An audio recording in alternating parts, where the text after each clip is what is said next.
Yeah, you're live on cable. We'll be on Zoom in 2 seconds. You can go. Okay. All right. Good evening, everybody. We'll call the meeting to order.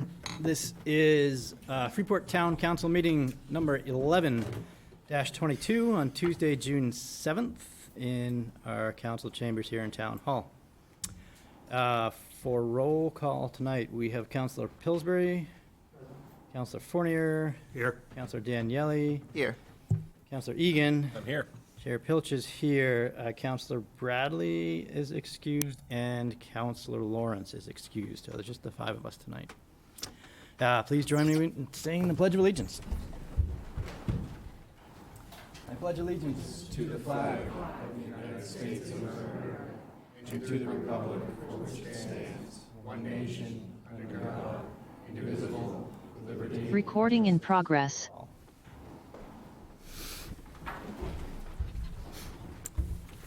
All right. Thanks for joining, everyone. First up, we have a second order of business to waive the reading of the minutes from our last meeting, number 10-22 from May 17th, and to accept the minutes as printed. So moved. Second. Thank you. I have one minor adjustment, which is Ken Sparta. There's an extra N on his name in the minutes, so it looks like Ken Spartan, but I think it's Sparta. So. I figured people will figure it out, but might as well get it corrected. That's the only thing I noticed. Any other changes? So, are you guys good to accept the minutes as amended? All in favor? Aye. Any opposed? That's 5-0. We have minutes approved. Next, I have some announcements to read. I think I have 7 small announcements. First, late opening for the library. The library will be opening at 12 noon on Monday, June 13th for staff training. There will be no story time that day. No story time at the library on Monday. Also at the library, the Friends of the Freeport Community Library are having a book sale in September of this year, but they need a lot of volunteers to make it happen. Volunteers are needed for a variety of tasks. Sign up online by visiting the library's website, freeportlibrary.com. We will be holding a lottery for commercial shellfish licenses on June 16th at 10 a.m. Available licenses include 3 adult resident commercial licenses, 1 adult non-resident commercial license, and 2 student resident commercial licenses. Also, we have openings on various boards and committees, including Board of Assessment Review, Appeals Board, Cable Regulatory, Project Review Board, and the Shellfish Committee. Please contact the clerk's office for details. The reconstruction of Spar Cove Road will start next Tuesday and should be completed within the next 45 days. As mowing season is here, we would like to remind everyone, do not blow grass clippings into the roadway, as it's very unsafe for motorcycles and bicycles. And lastly, on June 22nd at 6 o'clock here in council chambers, there is a community resilience workshop for a more sustainable Freeport, where we will learn about climate hazards and impacts facing Freeport, hear about priority projects that will help the town be more resilient, and give input on which projects should be prioritized for funding. So the town is doing this in conjunction with the Greater Portland Council of Governments. That's June 22nd, 6 o'clock here in the council chambers, and also on Zoom. So you can join that one on Zoom. That's all I have for announcements. Does anybody else have announcements? Councilor Egan. I just want to thank Public Works Department for re-graveling and grading the entrance to Florida Lake, which had gotten pretty lumpy. And lo and behold, earlier this week, there was a really nice layer of gravel put down. It's much more pleasant to get in and out of there. A lot of users down there. It's one of my favorite places to go. So thanks to Public Works for taking care of that. Thanks. Any other announcements from councilors? Seeing none, move on to our 4th order of business, which is information exchange. Councilors have any information they would like to exchange tonight? Councilor Fournier. I'm not sure if this is the proper time, Peter, on what we discussed. Would this allow the chiefs to get out a little bit early if we take care of that, or should we do that later on? Well, just a couple items down at the budget hearing. Probably right after that would be a good time. I Perfect. think there'll be some deliberation on budget items after that, right, Mr. Probably Chair? it. Yep. Yeah. Yep. So, they don't have to stay till, the wee hours in the morning, but maybe another 30 minutes.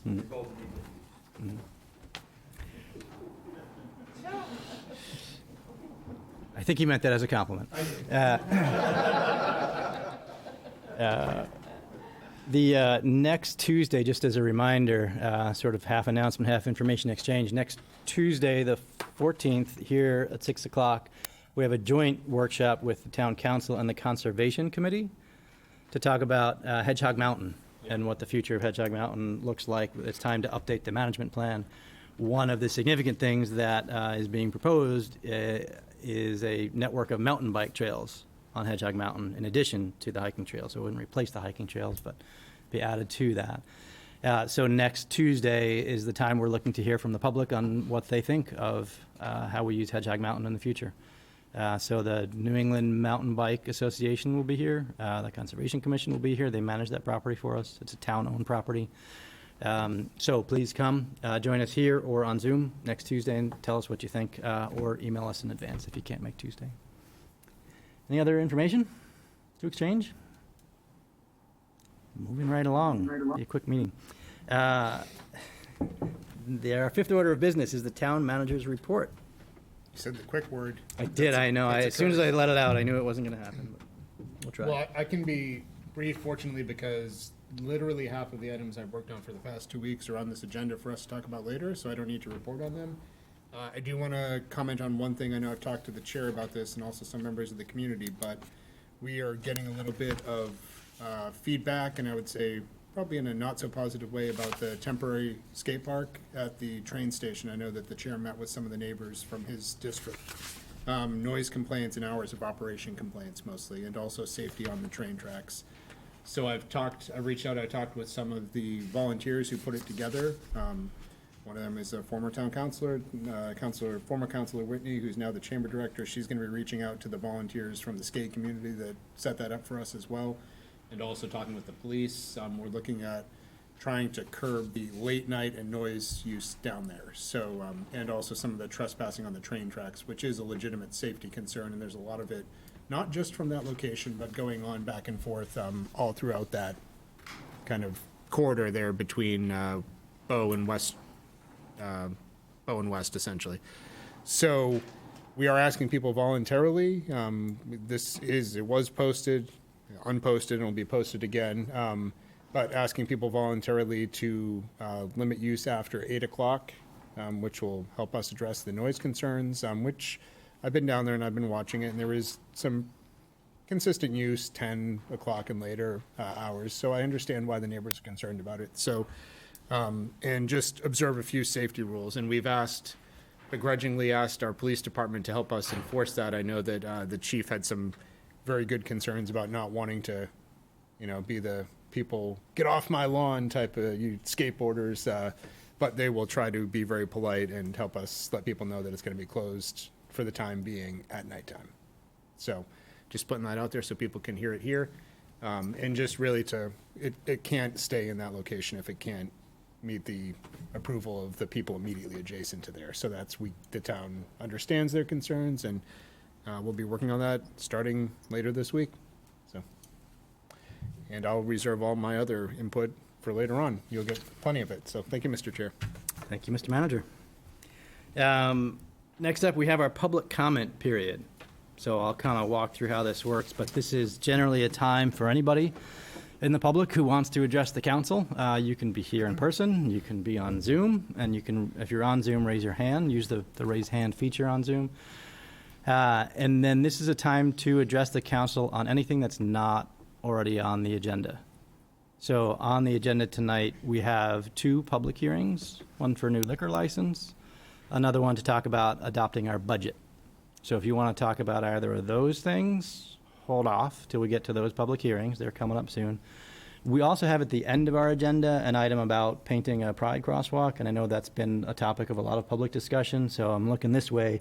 Unless there's any objection from up here, I'd say we might also want to take some public comment when we get to that item, which is at the end of our agenda.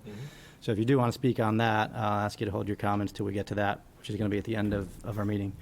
But we will take public comment there, so hold off on that.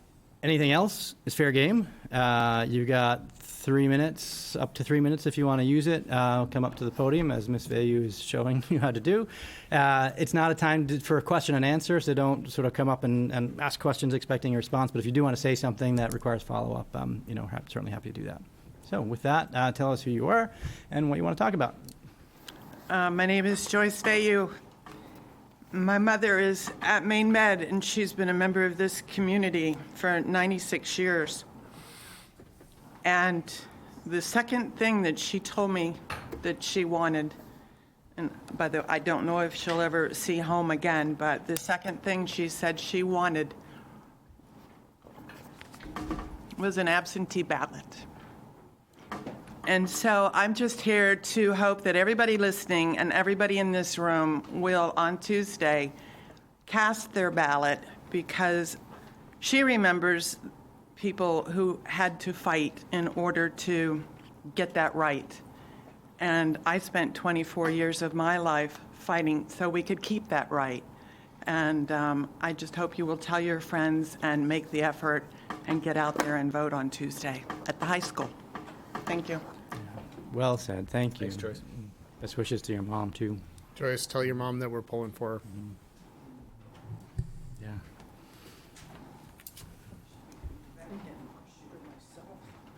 Hi, everybody. My name is Jay Staples, longtime Freeport resident. First of all, I just want to say thank you for letting me do what I've done on Main Street for the last couple of years. I've been that crazy guy singing on the corner there, and I know it's been going very well for the most part, and I've had a lot of people on my social media, even from all over the country, saying they can't wait to come back, hope I'm here and stuff. So I do it out of love, but I do know there's been an incident now. I talked to the chief of police and a few other people, and I have the ordinance and everything. So I know your hands are kind of tied, and I don't want to open up a big can of worms and make it worse. So I know there's that happy medium of, okay, amplification. Am I being a nuisance? I know you have the right to just say, yeah, you are, and it can't. And if that's, at the very end, if that's what happens, I'll accept that outcome. But I'm hoping we can, what can we do to work together? Because I'm certainly willing to turn my speaker or turn down. As it is now, I know I'm following most of the busking protocols from across the country. I leave 4 feet of walkway for pedestrians, and I sing in front of them. So I'm singing to the street, so I'm not even my breath and everything is not going on anybody, and I sing across the street to the people that are on the other side. So I'm hoping I can continue. I know there was an altercation this weekend where they just told me, please, you're welcome to sing, but you can't use your speaker, which I really can't do that. And it's not my livelihood, but I do 2 to 5 shows a week during the summer, and it certainly helps my livelihood. And I would love to continue to keep coming back. But if that's not what's going to happen, I'm probably taking too much time. I would rather know sooner than later, so I could maybe find another town or go elsewhere. But I hope I've covered everything there. But thank you. Yeah. Thank you, Jan. Thanks, Jay. Yeah. Thanks for entertaining our residents and visitors. Certainly happy to see if there's a way we can work something out. Maybe we can have Mr. Staples come in and kind of talk through some options and things, see if we can figure out either yay or nay so that you have a clear direction. But yeah, that would be a good discussion to have, I think. Yeah, and I don't think it's a no-never, Jay, problem. I think it's just volume level, and maybe we can work with you to resolve that. Certainly the complaint is not the singing is awful, just the volume. So I think a lot of people like the singing. So I know we can talk. The chief's behind you as well. So funny that he's sitting right behind you. You guys are like a match pair. So. Good friends now. He told me that he talked with you earlier, so if we could set something up, me, you, and him, and see what we can do. We're glad to talk with you. Thanks again. Mr. Pilch, if you don't mind, as a counselor, I value what you do, and I think it brings energy and enthusiasm to the downtown. So I would like to find a solution that this can continue. So thank you for doing what you do. Any other public comment on any other non-agenda items? Anybody on Zoom who wants to raise their hand? You want to do public comment as well? I would like to make a comment, just because this is something that came up today. So a couple of weeks ago at your last council meeting, I think it was, we talked about any counselors being interested in being on the Legislative Policy Committee. No volunteers? Still none? I have one. My deputy, Carrie Weeman, would be very interested in serving on the Legislative Policy Committee. She has served on that committee for the Maine Town and City Clerks Association. She also just tracks legislation when we're in session, just for the mere fun of it. So I think she would be a good candidate if the council would be willing to consider her as their representative. Chris, just feedback, and you don't know this, but you will know. Sorry. Harpswell staff as well. So where it's Freeport and Harpswell, Brunswick has their own, even though they're the same Senate district. Harpswell Town Hall staff also has volunteered if they don't have any elected officials, or if we don't have any elected officials. So maybe Carrie and Christy, who's the town administrator over there, should talk and see who wants it more or who's more enthusiastic. Because I Okay. think Christy contacted me and I said, no, I think I've done my duty. Now it's your turn. And she reluctantly was going to consider it. So Okay, we maybe will. if Carrie is interested, she might be happy about that. Yeah, and then we can bring it back in June if it's Carrie. Okay? We have time, right, at the end of the month? Okay, great.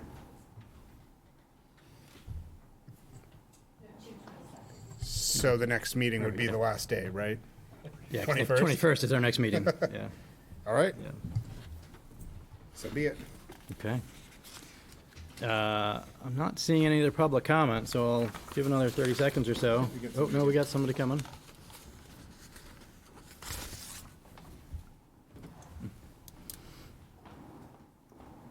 Hello. Hi, my name is Jody Rayo, and although I'm not a resident of Freeport, I do serve the community here in Freeport. So I just want to share, I know Jay has served the community with his entertainment, and I serve the community with my preaching. So I wanted to see if we could also work something out, you and I, or the town council, or whoever, about how I could get that word out, and just as you would with Jay, because that's also a very important service. So. Sure, absolutely. Set up, either contact me or Judy, who's our assistant manager in my end of the building. Either of us can set up a time, and glad to meet with you or Jay. So Thank you very much. Yep. Appreciate it. Thank you. Thank you. Any other public comment? Going once, going twice. Moving on. Thank you for that. Our next item is a consent agenda, where we pass a whole bunch of things all at once. On tonight's consent agenda, we have 3 items. Appointing Jason Donahue to the Project Review Board, appointing some wardens and deputy wardens for our election, and some donations to the library. Do any councilors have any reason to take up any of these items individually as opposed to together on a consent agenda? Seeing none, Councilor Pillsbury, would you like to read our be it ordered? Yep. Be it ordered that the June 7th, 2022 consent agenda be adopted. Second. If there's no further discussion, all in favor of the consent agenda adoption? Aye. Okay, that's everybody. Thank you. Our next item is a liquor license for the Freeport Oyster Bar, which is soon to be opened. So this is in 2 pieces. There's a public hearing first, where anybody who wants to can get up and speak in favor of or against the liquor license, and then we'll have an order that we get to vote on. So, Councilor Fournier, would you like to open the public hearing? Certainly. Motion to open public hearing. Second. All in favor? Aye. All right, 5-0. Would anybody like to speak in favor of or against the liquor license for our soon-to-be-open Freeport Oyster Bar? On Zoom or in real life? Any words? No? Good.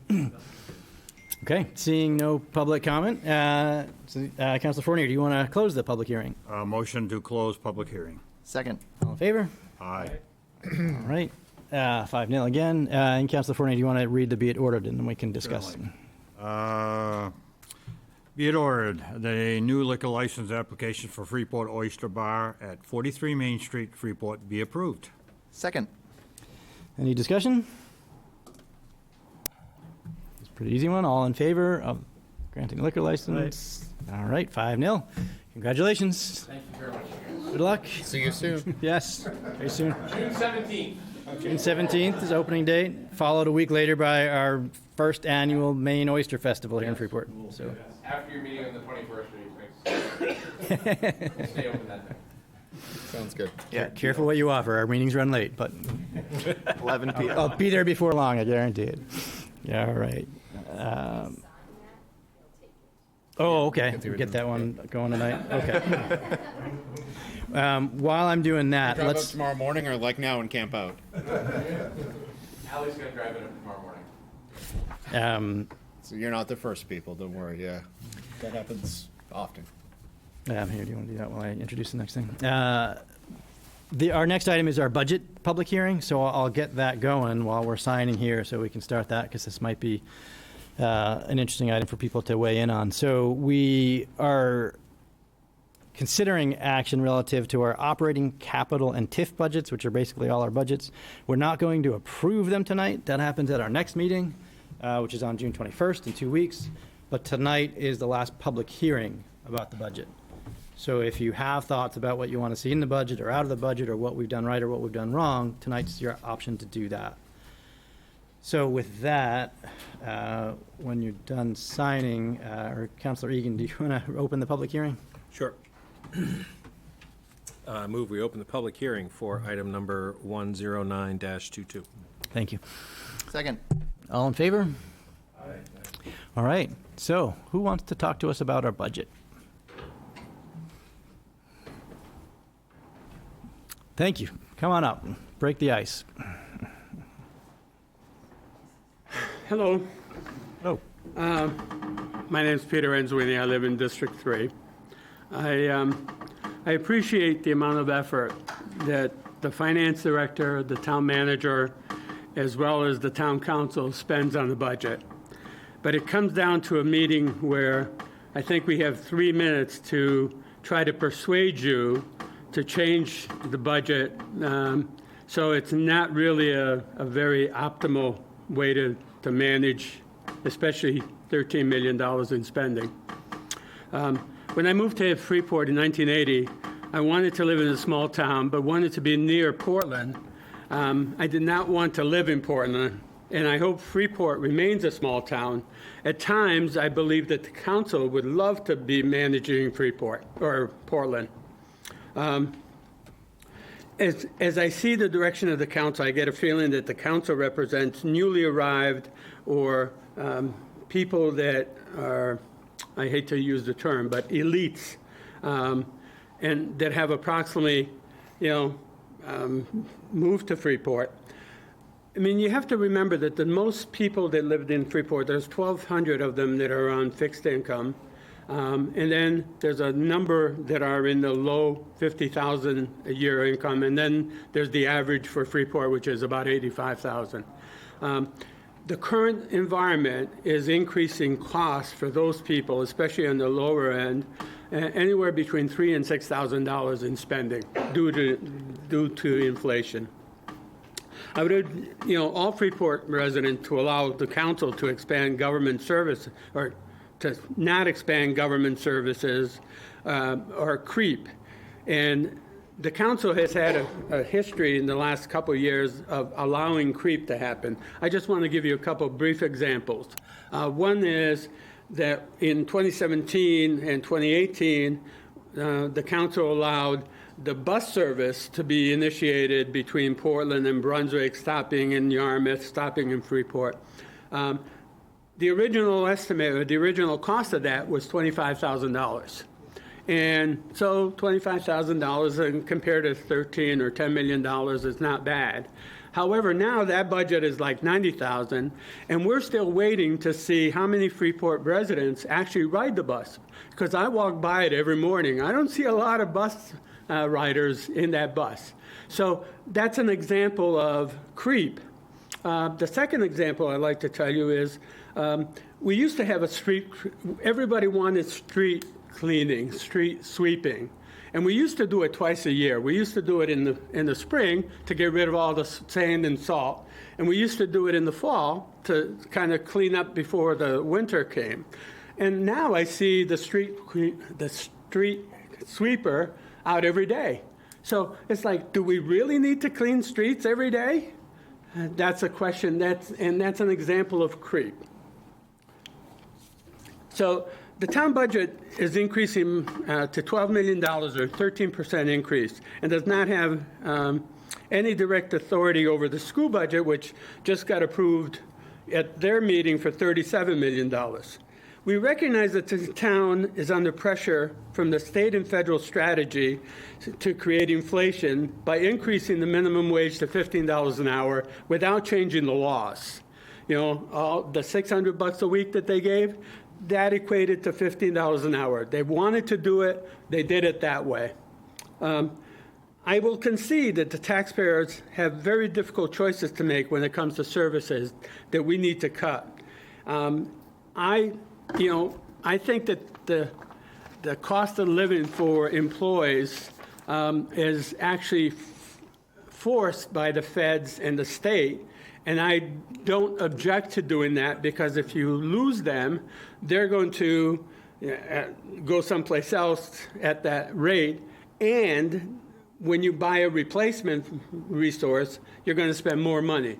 So I think the COLA and the money for employees is, I'm not objecting to that personally. However, I do object to the additional examples of creep, which is the mental health professional spending for the police, the zoning administrator, additional resources, and I assume that, there's more work to be done, but when I look at the numbers for number of permits and the amount of time, I don't see any more work. So I don't know where that's coming from. The sustainability coordinator, this committee started as, we'll look at garbage and recycling, and now this committee has jumped to 11 items based on their charter, and I don't think they've accomplished one. So, now you're adding staff to that committee. That's not acceptable to me. Freeport Council donations. I know the Grange is a good organization. They've been around for 100 years. However, I don't think we should be using, public money. The Port Teen Center has been receiving $8,500 for 7 years, and I didn't even think that they were still alive. So they still get money. The communication staffing. Can anybody tell me what communication I'm not getting? Because I get a lot of communication from the town council, from the town. So I want to know what's going on. And I appreciate the state giving me back the new law that stops my property taxes from increasing $300 to $500 a year. I really appreciate that they thought of something. However, I just want to tell you that your property taxes on Freeport, and specifically on me, you're taking up 35% of my Social Security. So you talk about gas, my fuel oil has gone up, double. So my fuel oil is going to cost me $6,000 this coming year. My gas is going to cost me $3,000. Your property taxes is going to cost me $7,000. So Social Security is only going up 5%. So where am I getting the money? You want me to leave town? Maybe. Okay, thank you very much. Thank you. Good. Peter, it's clear, none of us up here want you to leave town. Yes. I want to make that clear. Thank you. None of us up here want you to leave town. Maybe. Any other public comment?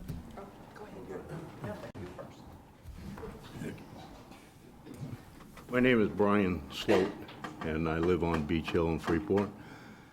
And I want to talk about communication within the public safety and money that's needed. I've been on the fire rescue for 47 years, and this is the first time that we no longer have radio communication, for the most part, with our police department.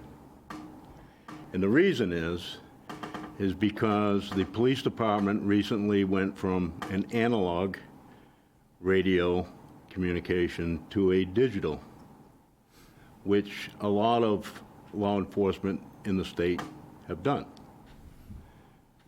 The fire department does not have digital. We have analog, with the exception of one radio in the station, the ambulances, and the 2 chief officers. I hold a position that's called fire police. It is extremely important to have communication with the police department at various different scenes, especially accident scenes. Our ambulances get called out on several different serious calls that the police are there first. And fortunately, our fire chief was able to get the digital system in the ambulances. Prior to that, no communication with the police department. Portable radios are approximately $1,000 a piece. To change over the fire apparatus to digital, it takes what is called a key for the radios. That's about $60 per radio, okay? So, $25,000, if we can do the math, that's gonna take care of 25 portable radios. Portable radios are used on the scene. Portable radios are used helping the police. I get called out several times to help the police in parades and whatnot. And right now, I have no communication with the police department. The other thing I want to mention is our pagers. Everybody on the department has one of these pagers, and this gives us the call. The dispatch puts a call out from Brunswick, and we receive that call on these little pagers. If the fire department goes to a digital instead of keeping the analog, these pages will no longer work. It's something to keep in mind. Maybe not this year, but certainly keep in mind, if we go to digital, these will no longer work. So we're in kind of a quandary right now. I think everybody in this whole area, this whole room, understands the importance of communication and public safety. And right now, it is not very good, in my opinion. So we need the money. Thank you. Thanks for bringing that up. I assume it's something we can look at for Yeah, it was capital. it was something that Councilor Fournier and I had planned to talk about this evening, so Okay. I think input's good. Maybe after, you want to wait till after? Yeah, do a little bit. Yeah. I think we still have some more public, but yeah, that's a great point. Yeah. A couple things to add, although I generally agree with most of what Brian Okay. said, I think, so Yeah. it's good points. Hi. Hi, I'm Joyce Vayu. I'm the chairman of the Police Advisory Committee. And I could stand up here tonight and show you multiple graphs and lots of tables that show that the police-to-citizen ratio in a New England town with the same population as Freeport should be about 2.8 per thousand. But when you look at these graphs, you don't have to be an expert in statistics to realize that these charts don't take into account Freeport's uniqueness, because we have to deal with a large influx during the tourist season, and we also have now the shelter overflow from Portland. I could also present you with several graphs that paint a picture of the types of crimes and reports that Freeport officers are dealing with daily.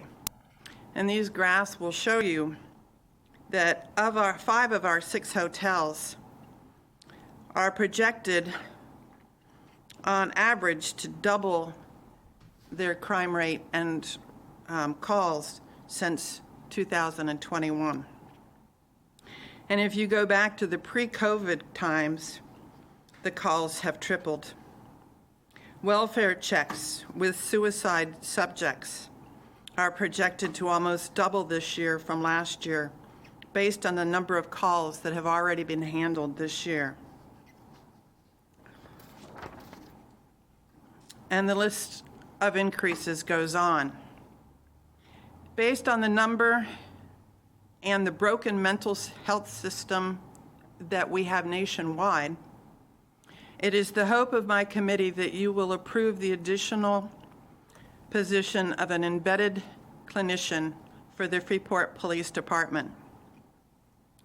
This position is an immeasurable resource for best practices, increasing the effectiveness in law enforcement responses, especially for those in crisis or experiencing a mental health or a substance use issue. It is also valuable for training and peer support of both law enforcement personnel and fire and rescue personnel. These professions come with chronic trauma over a long career. This position assists in supporting these personnel with stress management, thereby helping with retention of good personnel and trained personnel. This person must have flexible hours to be able to respond as needed. They provide on-the-spot intervention to de-escalate a situation when a person is experiencing a mental crisis. They then refer, advocate, and facilitate services. They also track the person through the system and will make contact when released and are coming back home. And the hope is to reduce the number of calls and to help this person back into a, quote, normal society. Early therapeutic intervention is a key piece of treatment for mental health issues that has been missing in our system for far too long. By adding this position, we help remove some time-consuming tasks from the duties of the other responding officers, giving the patrol officers more time to respond to other types of calls. This work cannot be conducted by just anyone. The person must have experience working with individuals who have mental health issues and the correct educational background. We see this position as a needed missing link in the mental health care system and our police department, one that will truly benefit Freeport residents and our public safety staff in many ways. And when in our research, we have found that in York and Cumberland County alone, there's over 11 communities that already have this embedded position within their police department. And while I'm not going to provide you with a whole bunch of graphs and numbers and stuff for you to look at, I do have a copy of a mental health liaison job description from one of the towns in our general area so that you can see in writing what this person and what this position can do. So, thank you. Thank you, Joyce.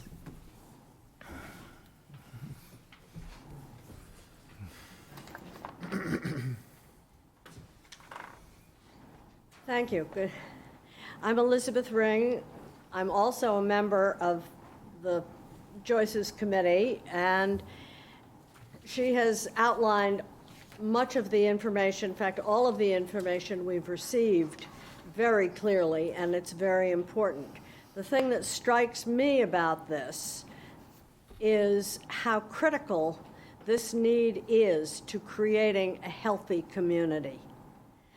I would love to think that people doing this work would be able to go out of business, and that families, friends, neighbors would pick up much of the slack that has been abandoned because they're just nowhere near the people who need the help. But we have people in all our communities who are desperately in need of more than just the police separating them when they're in a crisis, but also being able to help them get into situations in which they will get healthy. And that's been one of the things that has been highlighted, particularly by Joe Friedman, who spoke to us for quite a long time, is how much this can help turn people around so that these incidents, problems, whatever you want to call them, are able to be remediated.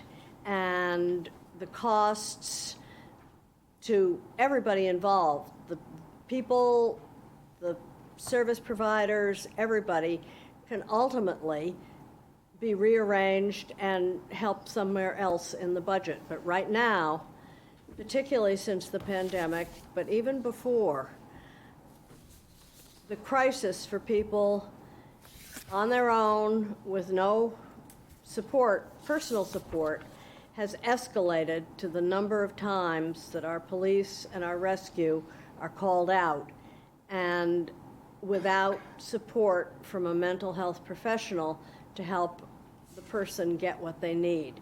So I really hope that this will be included in this budget. We'll be able to find this person. We understand there's some excellent candidates floating around out there, and well-trained people. And I think it was an important gift that we give to our community and the people in our community to have this resource available. And, you know, I appreciate the gentleman who reiterated how much costs have gone up in all kinds of things. There's certain things we could be doing for ourselves, perhaps, but this isn't one of them.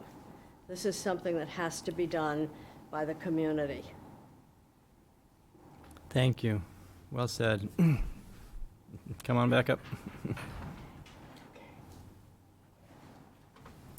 Okay. I understand that it's very difficult, as I said, benefits that the community gets. But I just want to give you a little thing here. Based on FBI statistics, Freeport has a total of 70 in 2020, and Freeport has a total of 47 crimes that are violent in nature. Includes 12 rapes, 0 robberies, and 35 assaults.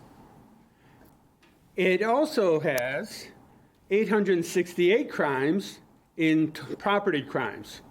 So if I had my choice, I'd say, well, let's get a policeman in here because 800 is bigger than 47. And you can look at the state. I have 5 different towns that I've pulled data for because I understand that you've looked at a lot of different towns for this kind of skill set. So if you want to look at it, I'd be happy to share it with you. One of the things that people say about Freeport is cost of living. Freeport gets a D-. That means it's taxes, it's expenses. So you want to improve Freeport standing? Get that thing down or up from a D-. So I'd be happy to share this data with you. Thank you. Any other comments on the budget? Someone back who was going to get up, but no, maybe not. No? Good time for sharing thoughts on budget or budget-related items, if anybody wants to. Anybody on Zoom who seems interested? No? No hands up on Zoom? Going once? Going twice. Last call for budget comments. Councilor Egan, I think you opened the public hearing. Would you like to close it? I move we close the public hearing on item number 109-22. Second. All in favor? Aye. 5-0, thank you. Any council discussion on the budget? It's our last discussion before we're due to approve it at our next meeting. Councilor Fournier. Couple of points. First of all, I would like to go back to Mr. Sloat's Yep. a comment he made on communications. So I got a little bit of history with that I'd like to share with the council and maybe explain why we are where we're at. Approximately 18 years ago, the community spent a significant amount of money and upgraded our radio systems across the whole board. That included police, fire rescue, public works, the harbor master, and the school department. We did a comprehensive plan. And we had interchangeable radios, and everything was supported at that point. So the portable radios that Brian was talking about are approximately 18 years old. They were based on an analog system, and at this point, they aren't supported for buying spare batteries. They're not supported on the technology. So we have I think we got our money's worth out of the particular radios for that period of time. Police department has gone to digital, and I think that that probably is the wave of the future. And what I would be hoping to instruct the town manager and both department heads at public safety, when we look at moving forward, I can envision a day probably when the fire department is going to go digital. And I don't want to expend money at this point to fix a problem on equipment that we cannot use in the future if and when we do decide to go to a digital format. So that would be one thing I would want to make sure we do if we approve the funding. The item that concerns me probably the most at this point is that there are no very, very limited communication. I won't say there's no communications. But the critical point of portable radios is this. We have trained for, and each chief can correct me, but I think it's been 8 or 10 years now, we've active shooter training where we've trained with the police department extensively. And our protocols are the police department will go in initially, try to isolate the threat at the particular facility, and immediately followed up by police and fire paramedics, which are going in to save lives and move people out of that harm. Without the ability for us to communicate on all those levels, we have just put a roadblock here that, in fact, I think endangers our public safety personnel and also endangers the public in a significant rate. The other area where almost on a daily basis they work is fire police. Fire police are out on all car accidents. They're out if there's hazardous material spills. They help on multiple areas, and we have great support, and the organizations work great together. So I'm very in favor of trying to find a way to solve this problem. And I don't know if we need to go back and look at our capital budget, or if we give directions to the manager that says possibly he could look at the end of the this budget year here and possibly find funding that would help solve the need. And I believe that the fire chief would have to do an inventory of what's needed and could work directly with the manager. So I'm very supportive of that particular increase that needs to get addressed with those parameters. The other item that I would like to do a little more talking, and I've talked to the police chief, is that new position that's been recommended by the committee. And I'm wondering if when we look at revenues, if hopefully that could be sorted possibly by parking ticket revenues coming down. When we were in the situation of COVID, we lost a lot of revenue, and we found it difficult for people to work there. But, you know, I'm thinking it's too bad it won't pay for the whole position, but, the chief thought conservatively, maybe 25 or 30,000 possibly could be looked at that. So I know we mentioned to the manager, and I'm sure he'll respond to us later, that we wanted to get out there and look at possible revenue generators. So that might be an opportunity on that. I'm not sure I am supportive of the climate position at this point. I need more data to see where we're going. I think we're doing a lot of excellent work with COG. I think this council made a significant investment. And part of my reasoning is that working with COG, we aren't a lone island here. We are working with multiple other communities that would come in, so I've got more questions that I would have on that. I've taken some other notes that probably we'll discuss further, but that's what I have at this point. Thank you. Thank you, Councilor Fournier. Others, Councilor Pillsbury. Just to follow up, do you have any idea what the scope in terms of the project for upgrading the radios for the fire department would be? I mean, I just have no scale. And I mean, we don't need a hard number, but I mean, are we looking at $30,000, $100,000? I mean, where are we? No, yeah, not 20 to 30, probably. We don't have a hard number, but sorry about that for everyone. But I did talk with Paul. We can get a hard number before the budget is adopted next year, but or next year, next meeting. I'm thinking it's in the 20 to 30 range. Is that what you're thinking, Paul? Yeah. I can add a couple things to that because I agree generally with what Councilor Fournier and Mr. Sloat were saying. I just want to point out that a few little details, because it makes everything they're saying is accurate, but it makes it sound also like we're a little bit delinquent, which I don't think we're delinquent. We just probably didn't do everything 100% in that radio upgrade. When we upgraded the entire radio broadcasting system, we went from 2 transmission sites to 4, and lowered the wattage so that it got a better blanketing, and all of the radios received better coverage because of that. And that was a pretty substantial couple $100,000 expense 2 years ago that we did that just kind of went online this winter. At that time, the entire system is built to digital radio specs, which is it transmits the data digitally, lower wattage, narrow bandwidth compared to analog. It's a completely new, it's not new now, but a completely upgraded technology from the old analog radio systems. The fire department at the time, everybody was given the option to go to the digital radio system. The police department wanted that at the time. The fire department didn't. They had some valid reasons, and still do, and I think there's still some reluctance in a lot of departments to adopt digital radio systems versus analog.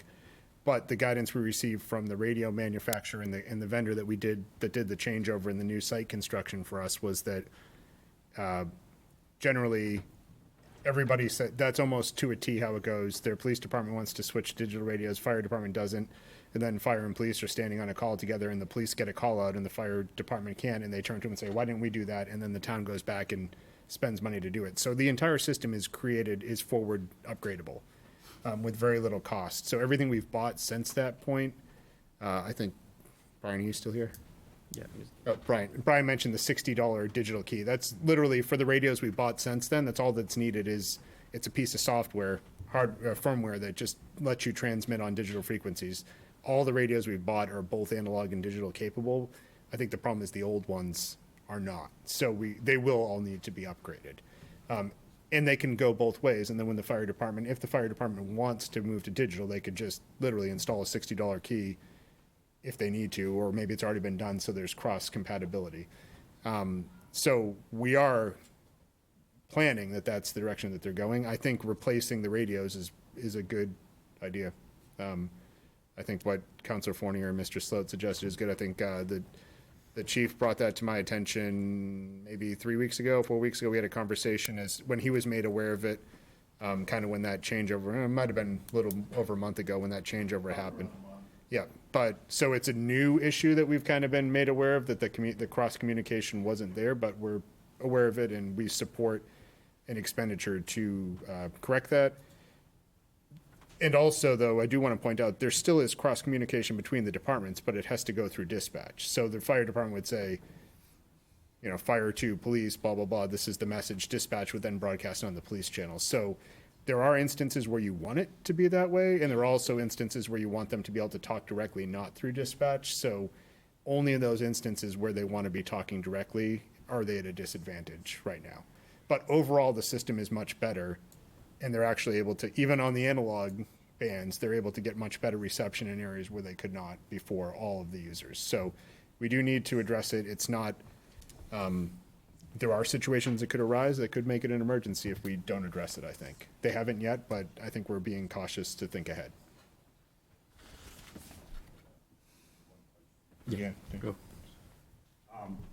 And the other point that Peter and I discussed too is the school department, and we have no control, but I hope that, and I think that we will reach out to the school department to try to make sure the buses are back online, also with the capability for communications. The buses are used if we have to evacuate people. More importantly, I know they have a great working relationship with the PD. If someone runs a red light while a student is unloading from the bus, they can get vehicle information to them. So we need to, have them in this conversation loop, and I think that will happen. I do have a question for the chief, if I could. If memory serves me right, Chief, and I know I'm getting older, but I'm going to make an attempt to do this. I believe we had bought 50 portables back 18 years ago, if I remember right. And if I remember right, we had portable radios for each member of the department, and we put portables in the each officer and each apparatus. Is that how it's still happening? At this point, I mean, the philosophy of 50 portables across the board with the members was twofold. One, it was a lifelink for them, operation on fireground or in a hostile situation that they might find domestic, experience and so forth that way. So it was basically part of their lifeline. Our workforce has changed. So in some aspects is having a radio on site for duty crews is that they basically our per diem work comes from away and then leaves. So it's important for them to have a charged and ready battery radio operational for their shift in that sense. So in the sense is looking at it is coming back, as I spoke to the manager today, is take a critical look at my critical needs and also plan out in the sense is the workforce has changed, so I can adjust that. But essentially, when I think about it, is operating on the fireground and under anybody working that should have a radio because that is a potentially lifelink to the outside. So that comes back into making that assessment of what are my critical needs. We were cooking batteries on the apparatus and basically burning them up because they were on a ready charge. Technology's changed. It's something to look at as I move forward in the sense is putting radios back into the apparatus. They got smart chargers now and so forth. So that didn't even play into the conversation of my critical needs that I brought to the manager about a month ago. Said I need to fix this problem because my ambulance is going out on domestics with PD, and they couldn't even hear any of the traffic or the information to make themselves safe. So that started this ball rolling, and basically looking at what do we need to do to fix the problem in the short run. I already missed the budget cycle and so forth, but to fix this and how do we take and solve this moving forward on that. So essentially, readdressing the numbers of what I need so that my crews are safe during operational periods, but also too is the ability to communicate. During the critical stuff that I was trying to do is that I only have 3 engines, a ladder, and a tank truck that don't have the electronic key in place on it. Everything else has, and I kind of made that choice. Rescue, fire truck. More frequently the rescue is going to be involved, with law enforcement and listening to that traffic than a fire truck, and I'd catch that later. The other thing is that Brian brought up the fact of the Minotaur. One of the challenges that I have is that if we went all digital, those Minotaurs don't work anymore. And so, but they're a critical piece to our call company members that live here in town. So what are their options? Chief, I don't know what a Minotaur is. Huh? I don't know what a Is it the Minotaur pager? is. Yeah, it's a pager. Oh, it's a pager, okay. Yeah, I'm Sorry, sorry. I don't know that name, thanks. Yeah. It's one of I these. do know what a pager is. Yeah, carries it on your belt. It's got a But big speaker on it. one It's of like the a pager things with a in big the, my capital budget is a program called Streetwise. And it also has the capability is that we might be able to tie into is that everybody gets their message over their phone. So I'm in hopes that we're able to take and look at that prospect as far as, you know, something down the road to solve that problem if we go 100% digital.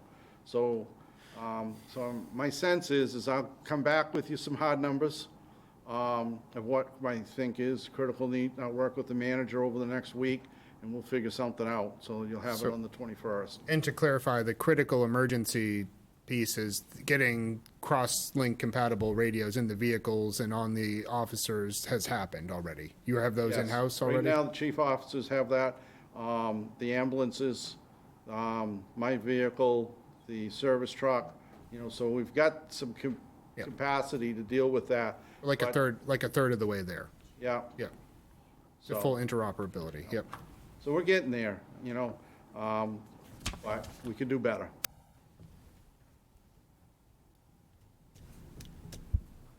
What I don't want to see happen is I don't want you shortcutting yourself to make a budget item, and we're in tough budget years, I understand that, but, you know, and make sure the portables will be compatible for the future, so, I'll give you the options.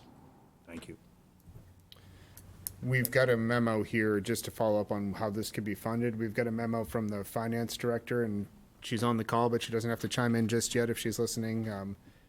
She's away, but she's Zooming with us tonight. But for ARPA changes, Councilor Egan and several others asked us to look at potential items to be funded through ARPA this year. And her suggestion, if we're talking $20,000 to $30,000, is to include this item. So this would be a capital expenditure, but it would be, this is that example when everybody says, oh, so the capital program is what gets adopted as a capital budget, right? Yes, unless something comes up after the capital program's been approved, then we just add it to the budget if it's important enough. So this would be one of those items we'd recommend would go in as a capital expenditure in ARPA. It's a one-time, it's recurring, but every 18 years apparently, or at least every 10 to 15 years. So it's not like a yearly expense. The purchase of A at good least alignment of a one-time source with a one-time use. of at least the portables, and it's not a substantial amount of money for that total. like a good So I think that would work. I think what Paul and I need to do before your final adoption, if the council is favorable to, if the majority of the council is favorable to that approach, we'll bring that number forward in the budget approval order so that it's already in there. There'll be a separate action for all of these items. These won't be approved in the budget. They'll be approved and to authorize the expenditure from ARPA funds of these amounts is a separate, kind of like after the operating budget. We'll include the number, whatever Paul and I think is the right number after looking at what's needed in that amount for your action next time, unless anyone's opposed to that idea up here. Okay? Sounds good.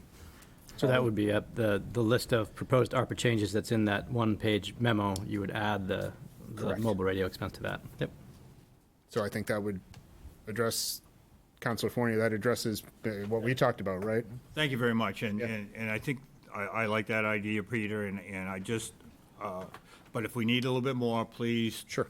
Please don't be afraid to come back and ask so we can get this, you know, fixed properly and also fit it to our future needs when they do go digital, because like you say, the fire department will eventually probably go digital if it works out, so. If they do, we'll make sure, and we are making sure all of the radio equipment we buy is forward compatible at all times, because we didn't want to, exactly what you're saying, spend $20,000 on analog radios and have to throw them out the window in 3 years because they don't work, so.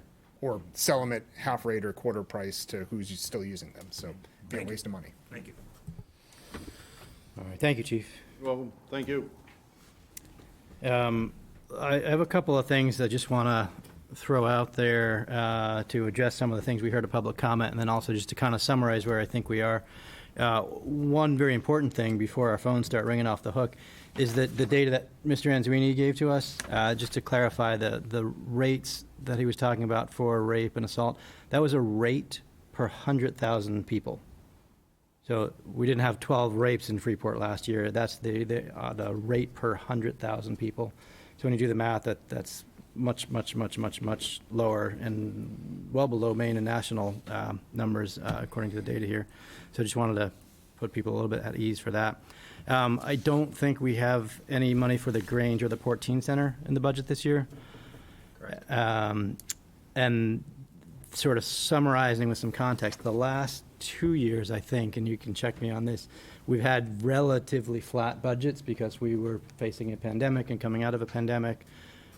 This year, we have inflation at 6 to 8%. Our budget that we saw last time was projecting a tax increase of 4.25%. But since the changes we made since the last meeting, the proposed changes that we've got tonight, that would go down to 3.3% in terms of a tax increase, so far below what inflation is. So we're trying our best, I think, to be reasonable with things. The budget on the table includes half of a sustainability coordinator that we may share with another town. I'll let the manager talk about that in a second. Does not include a communications person, even though I desperately love to see one in there. And does include the mental health professional for the police department. That's my summary. I just want to point out another way to look at the information. And Peter, I'm happy to share this one-page memo, which is maybe the latest data that I'm not sure if it's on that back table. Should be on the meeting materials for tonight. A simple one page.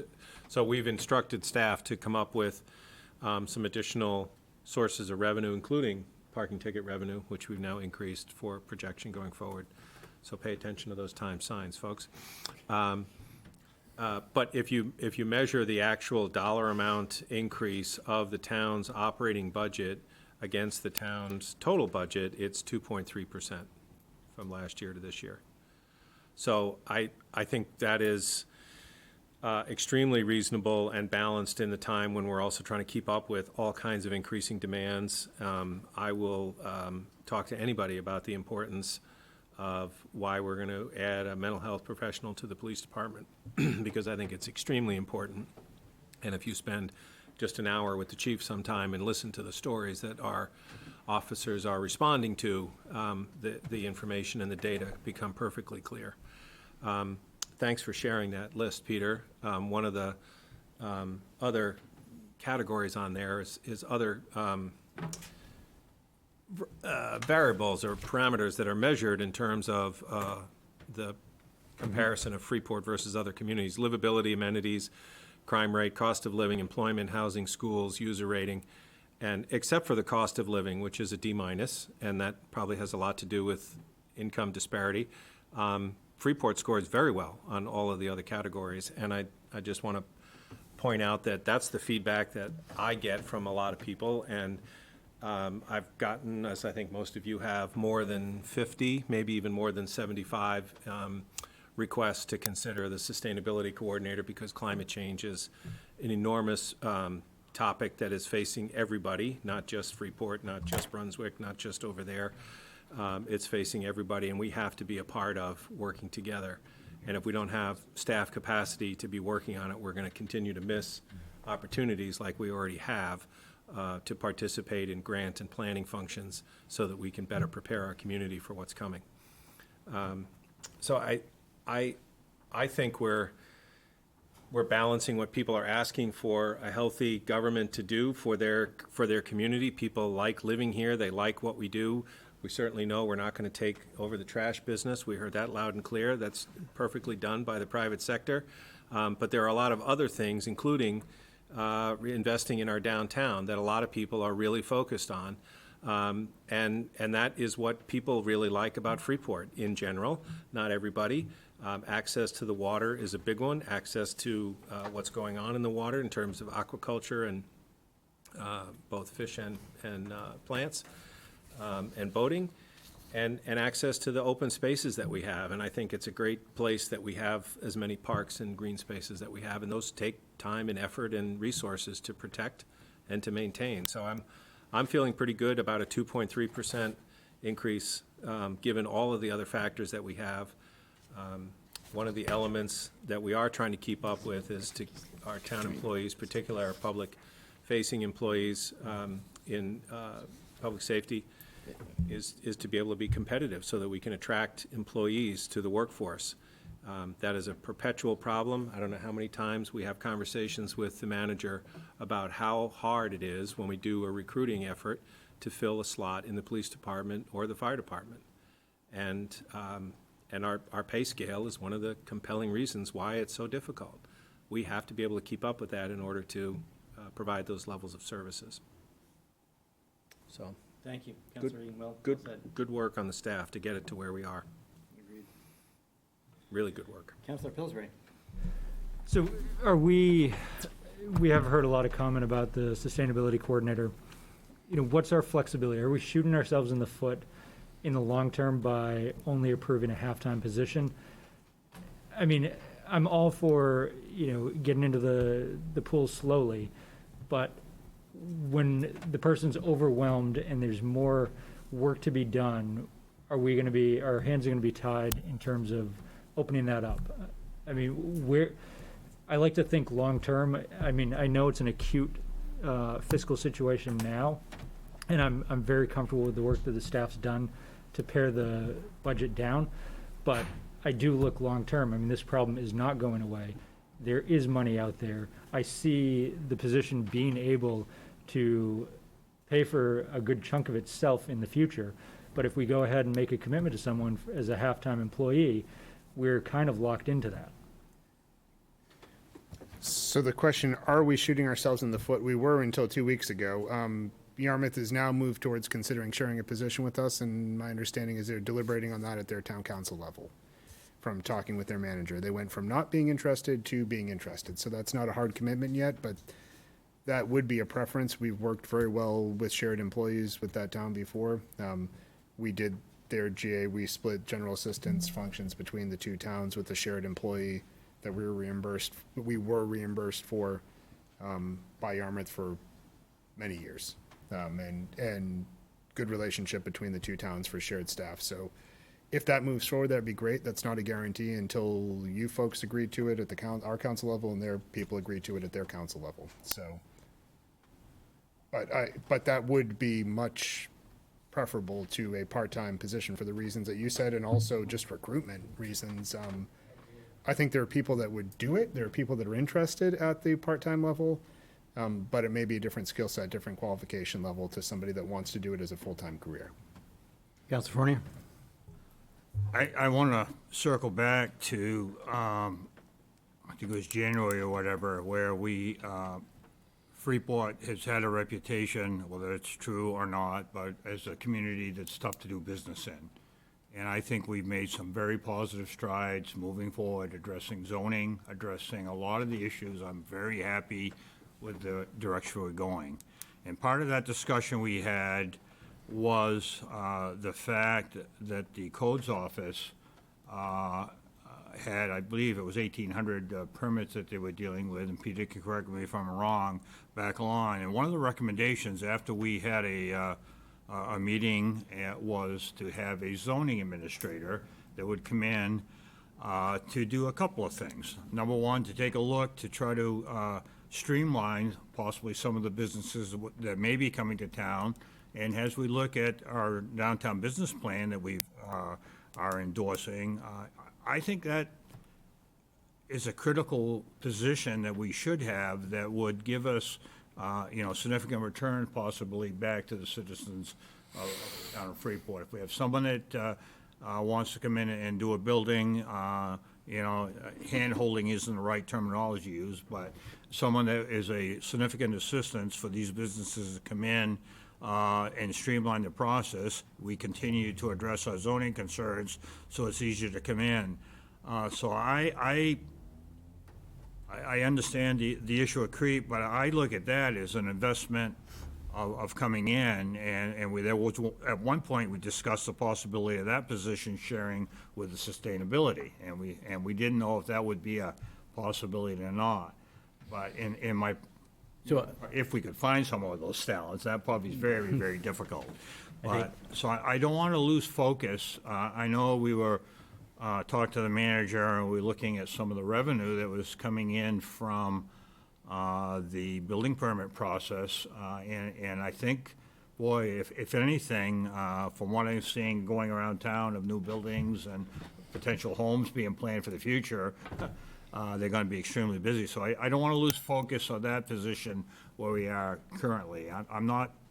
I personally, at this point, I know I will get a lot of emails and phone calls, but I'm not convinced of the sustainability coordinator. I think we're working with COG, and I think that's ample for us to address that, particularly in these tight budget years. Thank you.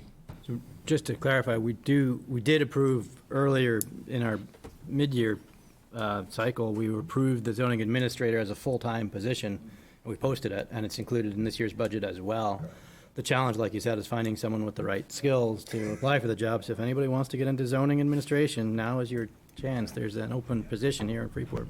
Every time we have somebody that I saw it today when staff was like, oh, you want to apply for the position? No, you couldn't pay me to do that job, was what people said.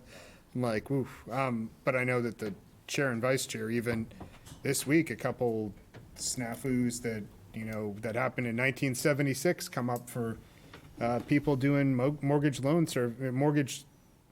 essentially to sell a house, and the bank won't sell the house because something that was done wrong in 76, and they're probably going to come in front of you guys for a consent agreement, and that's something that takes 20 hours, for 2 weeks of the code officer's time of unraveling these things that are just cleanup things. And that's a huge part of the issue, that just like Councilor Fournier said, of his availability and time and ability to work with people and have time to walk people through things. Well, if he's got 60 hours to do in a 40-hour work week, he doesn't have time to walk people through things. So it just isn't there. Yep. And just to talk to Councilor Pillsbury's point about the sustainability coordinator, one of the things that weighed in my mind is that it was pointed out that a lot of other towns have full-time sustainability folks, and why there's such an urgent problem, we should as well. Most of the other towns that do that in our area, they're Portland, South Portland, there may be another one that I'm leaving out, but they have full-time positions, but they have much bigger populations and much bigger budgets. So for towns of our size, Yarmouth is in the same boat we are. They're about to add a halftime. So I felt comfortable that a halftime would be a good place to start. I'm glad that if we can join in with Yarmouth, that we can offer somebody a full-time job, half of it here and half of it in Yarmouth, as opposed to trying to find someone who's looking for half of a job. We'll probably have better luck with that. I'm more comfortable with that. When you hire someone into a half-time position, they typically do not want a full-time job, so there's no room for them to expand. So you're left with either having to find another half-time person or firing that person, neither of which is a good option. So hopefully, if you hire somebody whose long-term plan is to be satisfied with a half-time job, and then you change the position in 2 years, it's fine if our long-term intent is to continue with the half-time position. All that I'll say is that if it goes forward in the budget, if it's approved, we would not make a hiring decision, obviously, until we know what Yarmouth is doing, and if that's half-time, we could still have a little deliberation up here if the council isn't comfortable, before we post it. It won't take long, but I'm just saying I can bring it back to, you'll have to agree one way or the other either to work with Yarmouth or not, so it'll be in front of you, and if there's concerns at that point about half-time or full-time, we can hash it out before we even interview, before we offer the job, so. That's a perfectly valid concern, and we should talk about it.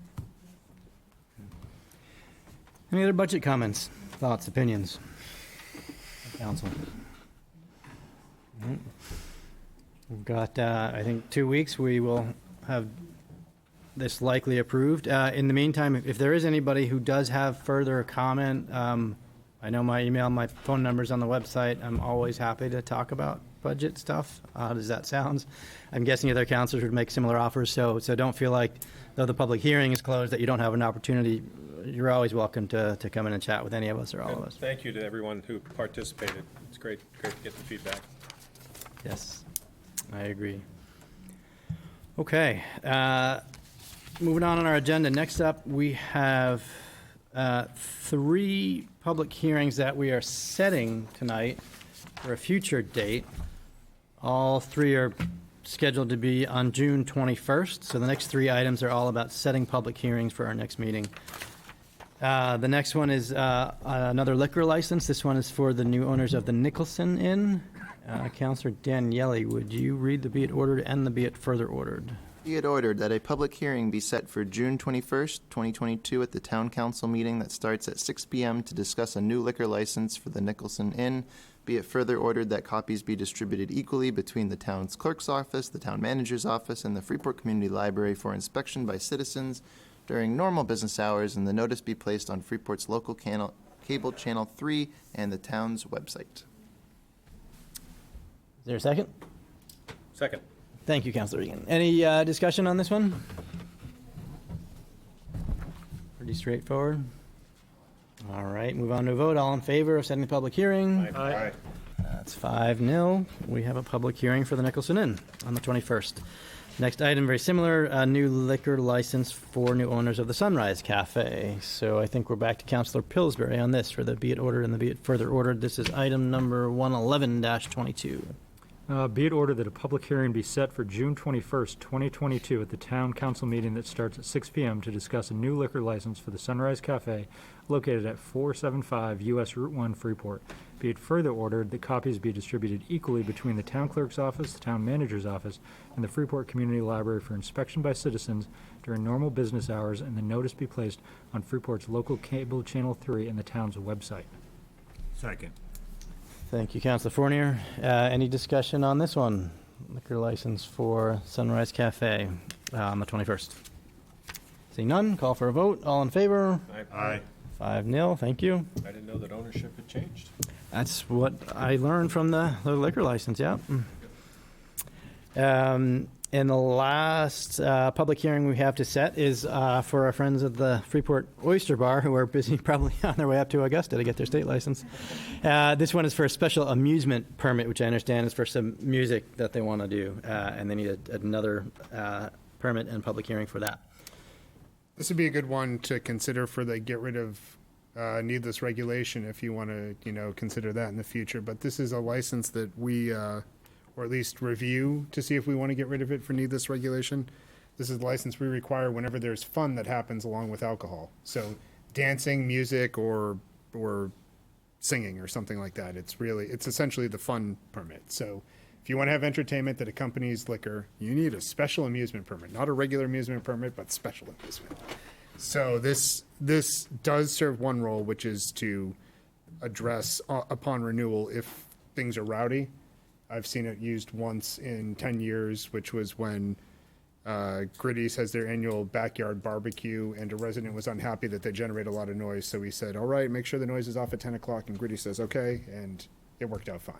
So I think there are probably other ways to address those type of concerns. But I have seen it, at least it's archaic, but I have seen it used to address a problem. But this is an old regulation along the lines of one which I will be bringing to you for recommendation for rescinding or rescindment, which is the video game, the coin-op arcade game regulation, because we actually have a licensing fee that we charge per coin-op video game, and we have somebody who's been sniffing around creating a video game arcade, like a retro arcade bar type of establishment in town for several months now, and they're kind of like, do we really have to pay $10,000 in licensing fees to run video games? And yeah, they do. It's in the ordinance.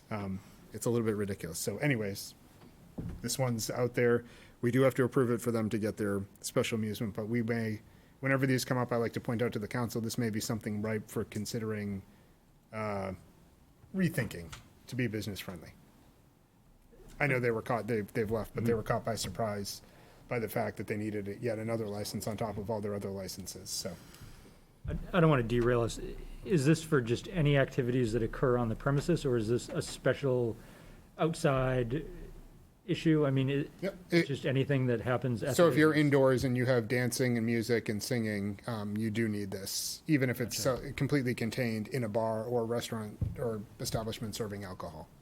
Okay, thank you. For any type of fun that happens at a liquor service establishment, essentially. Wait, so if there's karaoke, they need this? I think you've got it right there. I think karaoke does fall under this. Council chair has got it pulled up right Live here. music, dancing, or entertainment of any kind on the premises. It is literally the fun license, entertainment of any kind with alcohol. Is it? Well, not if it's not entertaining. If you're playing serious chess, you can probably get away with it. But If you're drinking, play chess. But I think if you're drinking, you're not playing serious chess, because those people are pretty serious about their chess. concentration, yeah. I'm all for getting rid of things that don't make sense, so. We see this from time to time. It did serve a purpose. I do understand the purpose that's there and what it's trying to regulate, but like I said, I've seen it raised once, and it's an issue that when it was raised, it could have, in 10 years, and it could have been addressed outside of this. It just happened to come up and be brought to the previous council's attention at a public hearing. We weren't aware of it until the public hearing happened, so. It served a purpose once, one time. Is it safe to say that we would consider recommendations from staff at our next meeting about what to do with this ordinance and what purpose it serves? But I think what purpose it we doesn't definitely serve? need to approve them so they can get their. No, this one for guidance. sure, yeah. But maybe for next meeting, you can give us Sure. some advice like you did last time on the pros and cons of getting rid of it. I saw a lot of nodding heads on that one, so we can do that for next time. But in the meantime, Councilor Fournier, would you read our be it ordered and be it further ordered to get this public hearing set? Be it ordered that a public hearing be set for June 21st, 2022 at the Town Council meeting that starts at 6 p.m. to discuss a special amusement permit for Freeport Oyster Bar. Be it further ordered that copies be distributed equally between the town clerk's office, the town manager's office, and the Freeport Community Library for inspection by citizens during normal business hours, and that a notice be placed on Freeport's local cable channel 3 and the town's website. Second. Thank you. Any other discussion on the setting a public hearing for a fun license? This is item number 112-22. All in favor? Setting the public hearing? 5-0. Thank you. All right, we're on to item 113-22, which our library director has been patiently waiting for. This is to change fees for non-resident library cards. And I'm your library director tonight. You're our library I director. am. Okay. Courtney asked if I could cover the $5 per non-resident card increase, and I thought I could adequately explain it to the council. They are looking to make it divisible, so for 3, 6, and 12-month periods, and the previous setup did not have those divisible numbers, so they've increased the top line from 55 to 60 for 12 months, and then it's perfectly equal 15 for 3 months, 30 for 6 months, and 60 for 12 months. Not really super controversial here that I'm aware of, so. Is this capturing accurate costs? I mean, Yes. are there other things that are involved with out of state?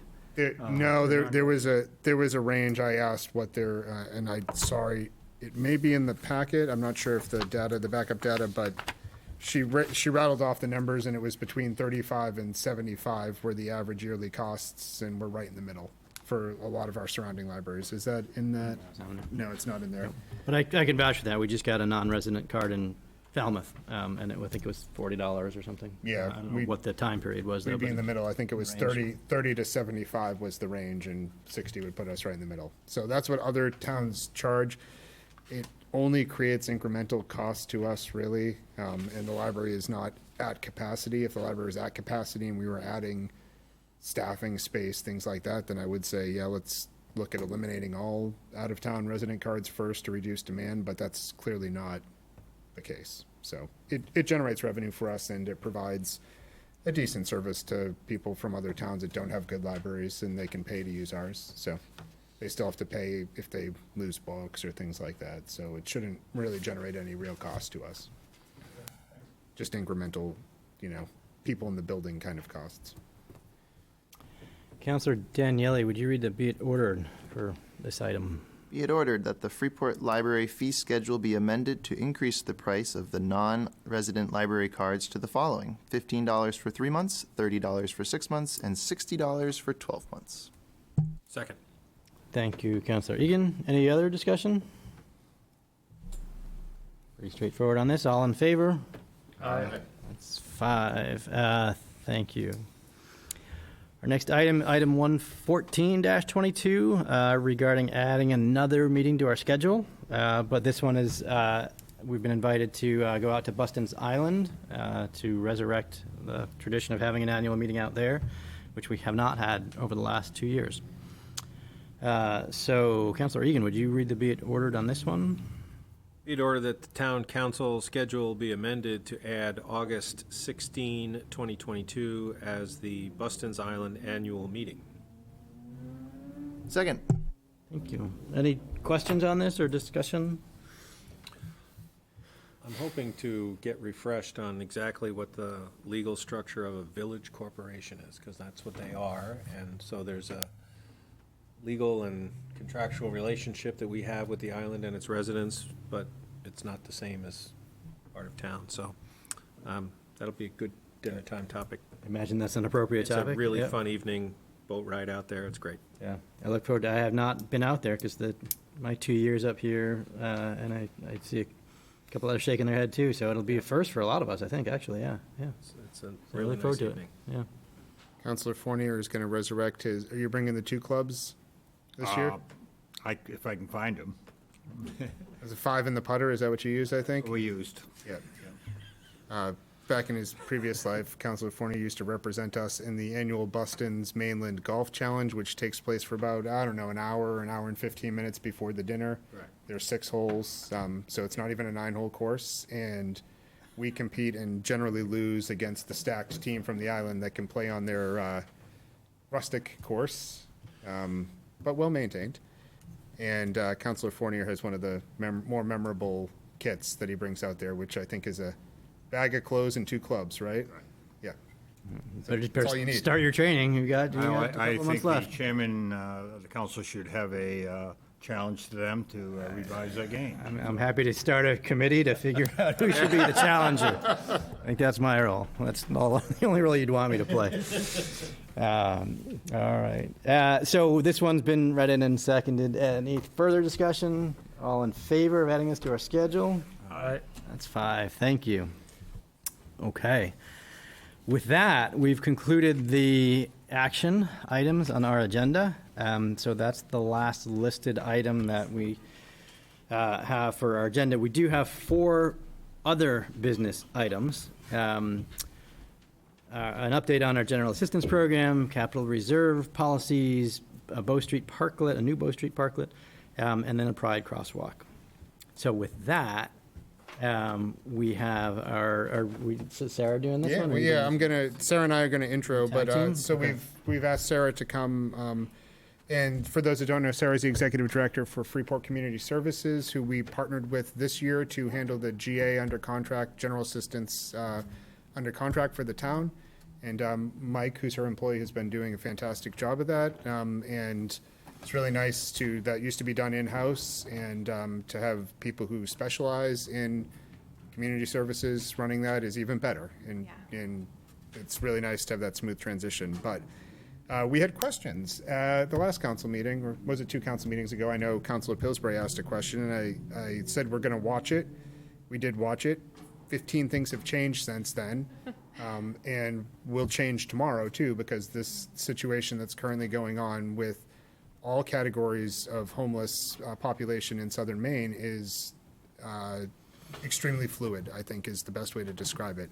There are daily developments. And I want to be very clear that we'll talk about a couple things.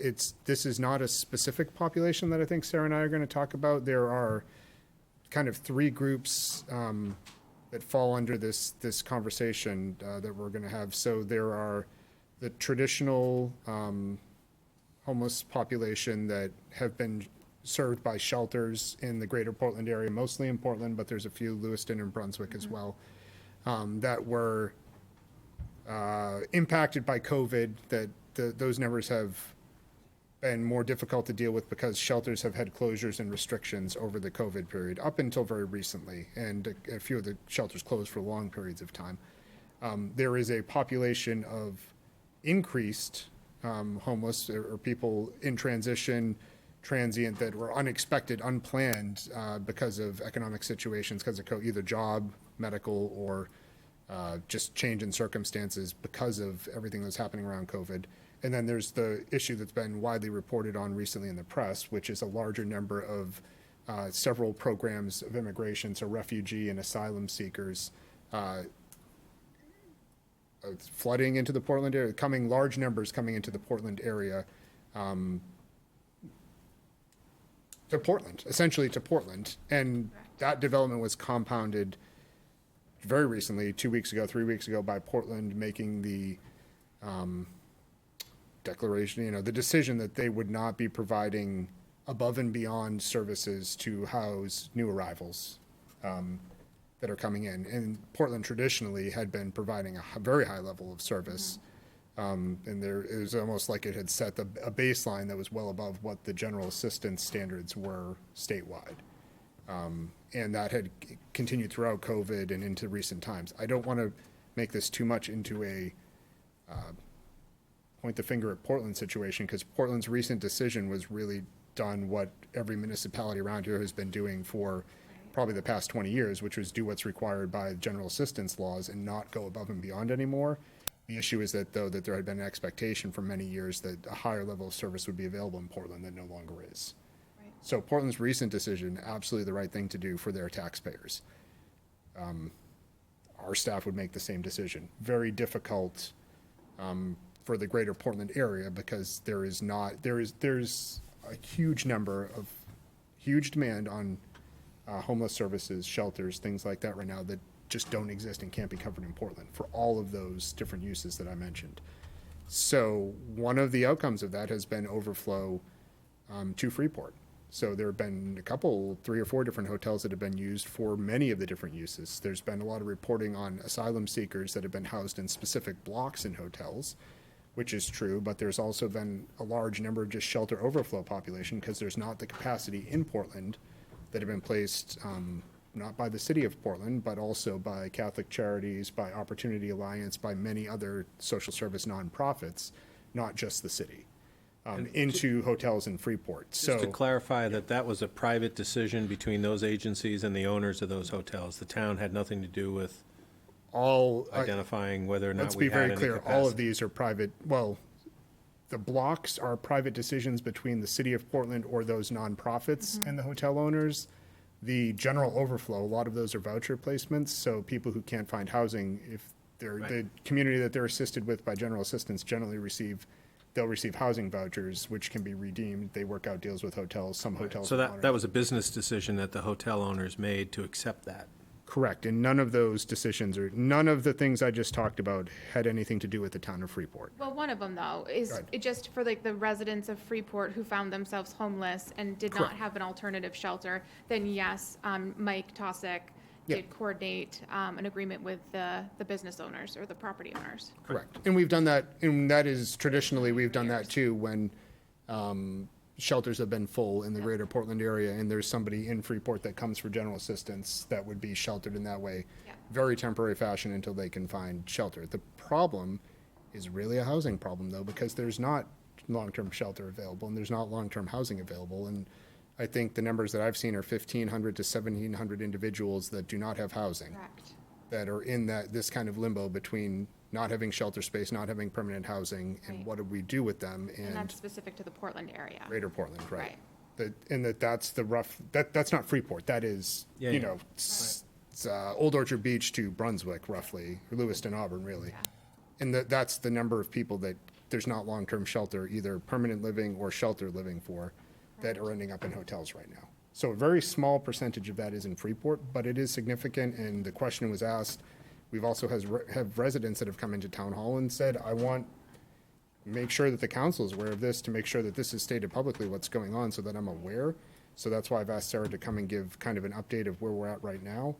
I think you can give specifics, but I'll summarize by saying it's a concern right now. It's not a crisis level. Things could either return to normal and we can be okay, or they could get worse and we might be back in 3 or 6 months saying, hey, there is a housing crisis and we are on the hook for some of this, folks. So we're not there right now, but we need to have the discussion. So if that conversation happens in 3 months, the public knows about it, the council knows about it, and you've already talked to them. So maybe you can update on like what you guys have been amazing, by the way. And I feel like we've done a tremendous job of kind of writing down what's happening. Tell us where FCS is at. So what role have you played? I know we've kind of been in the backseat. You've been driving for Freeport. We've just been supporting you. So for sure. And I do want to state, just to kind of reiterate what Peter was saying, I think when changes happen, unfortunately, I'm finding out about them Monday afternoon, and it's been in place since Friday.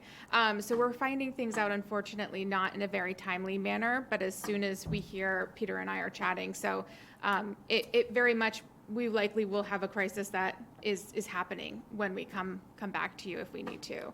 And to be fair, you hear about them Monday and you tell me on Monday night. Right, yeah. And that's, yeah. we hear about them through Sarah and through FCS. So there's one of the criticisms I have of the entire situation is a terrible lack of communication from the top down, and we are at the very bottom of dealing with the situation in Freeport, like a lot of, 10 or 15 other municipalities in greater Portland. And you're just, if we're here, you're here, and then the rest of the problem is up here. So, go ahead. It's an interesting system. Yeah. I mean, first and foremost, I do want to thank the community. It's been amazing, the support that we've had through the weekly emails that go out where we ask folks to help us just kind of meet the needs at the inns. It's been really incredible. And seeing people bring in strollers this week is just, you have to feel really good about what you're doing. And, we knew when we first found out about this that the response needed to be timely, it needed to be immediate, and it needed to be warm and welcoming and supportive of the families who have gone through quite a bit of trauma to get here. So as of right now, it's both the Best Western as well as the Casco Bay Inn. There are families that have moved on to other options. Don't really know exactly what they are because we're not privy to that information, but I would say we're looking at around 70 families at this point, so close to 200 individuals that are staying between the two locations. We are providing them with food through our food pantry. We're also purchasing, we received a couple of grants to help with the food purchasing, which has been really amazing. So we're purchasing food regularly in bulk through Good Shepherd to bring over there. We are working closely with a kind of like a coalition group specific to Freeport through medical providers as well as the school department. Community ed and a few other players have been really involved in as well. And it's been able, we've been able to have a pretty positive and quick response to the various needs as they arise. So as Peter indicated, things are changing daily. It seems like there's the potential that we'll see some shift in where folks are located, and there may be more of a central hub for City of Portland families, in particular staying at both of the Best Westerns in Yarmouth as well as in Freeport. There's also an additional social service agency, the Maine Immigrant Rights Coalition, that are supporting about 12 families in Best Western who arrived after the May 5th deadline that was set by the City of Portland. So those families are receiving emergency rental assistance through Maine State Housing, but are receiving food and other non-food need supports through general assistance. And for those 12 families, we've spent about $5,000 since the end of May. So the cost is substantial, for sure. That is sorry, let me make sure my microphone is. That's food and non-food emergency items, so that's not Correct. the housing cost that is being paid for by the state. Correct. Yes, we are removed from that at this point. But again, there's lots of questions as to what's going to happen in the future, and if there is going to be an impact on the town in regards to having to find some sort of housing and then also fund that expense. And can you explain just for the council, because a lot of they hear about it twice a year from me, if they're lucky, maybe. Could you explain just some of the background on how a municipality becomes responsible for somebody from either a citizen of the community who can't provide for themselves, or somebody from away who moves into the community that can't provide for themselves? Yeah, so there's very specific guidelines that are set by the state. It's income guidelines that we do have to adhere to, so folks do have to come down, apply for general assistance, and then when they're meeting with Mike, they're assessing their financial situation, what their needs are, and how we can best help. I was hoping I wouldn't have to look at myself out of the corner of my eye. I don't know why Tom did that, but... And so, it is one of the things with general assistance that's so contrary to FCS is that there are a lot of restrictions, there's a lot of barriers, there's a lot of hurdles that you have to get through in order to qualify for it. So it's generally not a quick or easy process. And it's also not a long-term solution. It's supposed to be an emergency response to needs. There are individuals, when we are looking at folks who are maybe pending disability, receiving Social Security, that can take quite a while for everything to come through. So there are instances where individuals may be on general assistance longer than a couple of months, but it is a very case-by-case basis. And we do adhere to and follow the very strict guidelines and rules set forth by the state. So one of the specific issues I know not just with the general population that you usually help, but the new Mainers group that's come in, whether they be asylum seekers, refugees, legal, citizenship seeking immigration, any of Right. those means. Actually, for the refugee and the asylum seeker portion cannot work. Correct. And And they are not that's- allowed to work by the federal government while their immigration cases are pending, which started happening about 2 to 3 years ago when we first saw it in Maine. Yeah. It's a real difficult situation because for GA, General Assistance GA, generally work search is part of that. Right. And it's used as an interim stopgap until people can get housing and get back on their feet and have a job. And it works very well for that process. However, it also applies, the law is mandatory for anybody of any legal status that's here. So anybody that's following a legal path to immigration qualifies for general assistance when they present in Freeport. Right. But they are prohibited from working for the federal government. It could be 6 to 18 months, If not significantly longer. 24 we're months seeing until it. their court case clears. And this is not new. We saw this starting probably 3 years ago. This was happening when I was doing general assistance 10 years ago, and I was working with folks primarily from Iraq. It would take at least 6 months back then, and the system was a lot less burdened than it is now with the number of requests. Through the naturalization process, right? Correct. Yeah. And so I kind of look at their situation very similar to someone who is pending disability. You have to adhere to the guidelines, and they are unable to work, and there's X, Y, and Z reasons for it, and you do have to kind of wait out that process. Their situation is not going to improve until employment is authorized.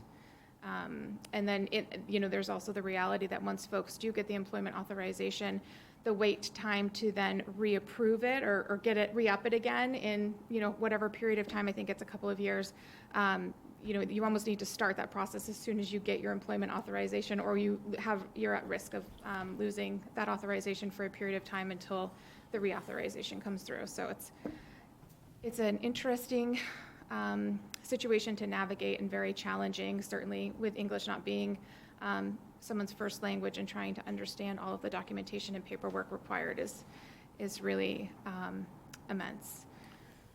So with the biggest issue that we're seeing is a shift towards using hotels for any form of shelter as an emergency stopgap because there is not housing Correct. available on the lower end of the spectrum. There is a huge exposure to the town of Freeport. Like I said before, we are not getting hit for that yet, but there's a huge level of exposure as vacant hotels existed during COVID and continue to exist during off seasons for tourists, that those individual owners go and work out deals either for blocks with could be several different agencies. So the city of Portland attracted a lot of attention with the asylum seeker group because that was publicized because it was a government agency, but there are many other, there's no limit that certain groups can do this and certain groups can't. Any nonprofit that is helping people to find housing could work a deal with any vacant rooms or hotels to put people there. Right. Part of the issue and part of the exposure in a community like ours, where we have a large number of housing units, is that it hasn't materialized yet, but I know that Sarah and I are both very nervous that maybe over the winter or in an off season, we may see that Right. materialize, where the only housing in the greater Portland area might be in, Scarborough, Westbrook, South Portland, and Freeport, where they have large, a couple hundred vacant hotel rooms to maybe 1,000 in all those combined. And legally, that's what's concerning to us, is that responsibility does fall on the municipality where they're seeking to reside. Right. So And we also, as a part of that assessment though too, is the town coming to the conclusion that we are going to stick to or adhere to the general assistance maximums that have been approved by the council. That will ultimately drastically reduce the amount of nights likely that someone would be able to stay in that hotel as shelter. But the difficulty is also then there's no alternative housing. So what's going to happen at the end of those 10 days, if we're lucky, or 4 days at the current rate in some of the hotels, you're just kind of pushing a concern or a situation out a week. So I'll give an example. In years past, when there was shelter available, say in Portland at a shelter, Joanna, when she was doing GA in-house for the town, would say, yep, there's shelter available. We don't pay, this is what we pay. We can pay your shelter tuition to Portland. They'll bill us, but we're sending you there and they bill us for the rate. Right. We did not pay hotel tuition or boarding at all. Right. That was wasn't never really a an thing option, unless yeah. there were, shelters were full. But now, there is not shelter space available. You're actually obligated to provide emergency shelter for somebody, and this is our concern, is that with a large number of hotels per capita, it may become a catchment area for for anybody that's needing housing from other municipalities that does not have access in the greater Portland area. So I do think what a lot of municipalities are seeing, I'm seeing it in the news and kind of hearing it through the GA, just kind of administrator group, email group, is that there are a fair number of hotels and municipalities that are just not willing to rent to general assistance individuals because of a multitude of reasons. And I do think there's a few here in town that we've heard some of that from, and rightfully so. I mean, there were some unfortunate situations that happened, but I think the state is also kind of heading towards another crisis with that. Similar to a lack of shelter space is also a lack of hotels that are willing to work with the general assistance program. And that is entirely up to the property owner to make that decision. So Is Portland working on a large temporary shelter? Not that I'm aware of. They have reached out to the state quite a bit, and I think the counselors or the city managers are looking at potentially coming together and talking about a united approach in regards to the state. But, at this point, there's not been any response. really, to sum it up, what has been the entire, not just greater Portland, but the entire state's problem for 20 years has been dealt with by Portland. Right. Voluntarily. Right. A lot of people recognize that. I don't think a lot of people took It's excitement in commendable. the fact of that, but they have essentially hit their limit. Yep. At least their current position is that they've hit their limit. And now it's not just Freeport's problem, but it is going to be the entire state's problem. Housing is a problem. Right. There's not housing available. There's not housing, especially on the lower side of the income spectrum, on the cost spectrum. Right.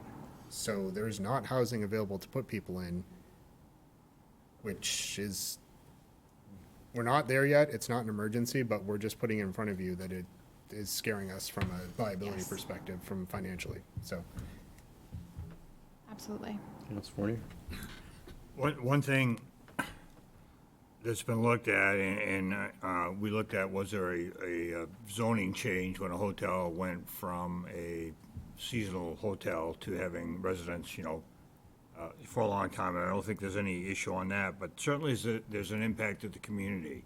And maybe that's a discussion down the road, that we have done impact fees on different scenarios, and these rooms, I think I read it about $200 a night. Higher.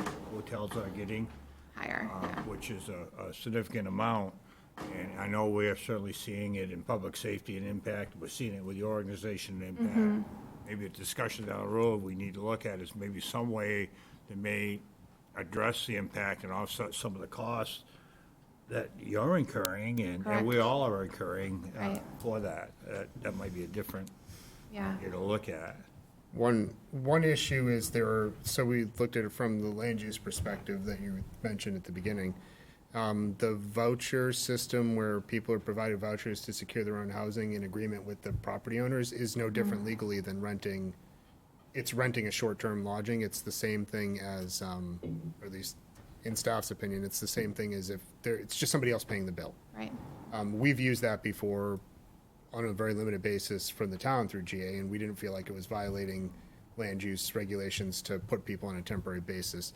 There's a question about what might need to be done for longer housing, like when it gets converted, but that's a whole different question. Right. The real impact, the highly transient populations are actually providing the most impact, which I know was mentioned briefly this morning, or briefly this evening, feels like this morning, by the Police Advisory Committee about some of the numbers that the chair had received from the police chief and the members of the department about impacts at hotels. And I want to be very clear, the vast majority of impacts are not coming from City of Portland refugee and asylum seeker placements who, I think the chief told me there may have been one incident that out of the entire group of families that have been here since they've been here that were generated, as opposed to the dozens from the voucher placements that are coming from other locations. So I want to be very clear. This is not we have to be, concerned about the asylum seeker refugee populations. They are here legally and as model citizens, and doing everything they can to get their citizenship. Correct. And work and contribute to our society, which I think we all want to encourage. But the question, but they're not the only group, and they're not the only exposure we have, which is what the concern is, that there are all these different sources, and even if any of them were to have an agreement with the town or the hotels, there's 15 other agencies that could be placing people in our hotels. Yes. So.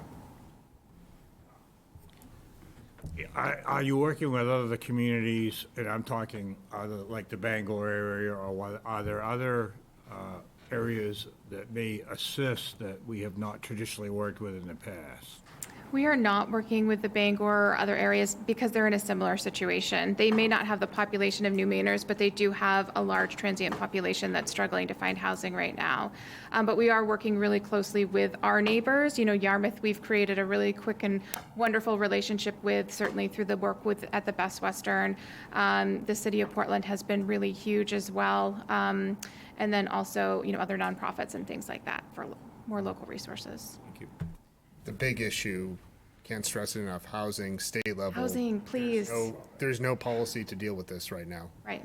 And there's little vision on how to solve the problem, and it's falling on municipalities.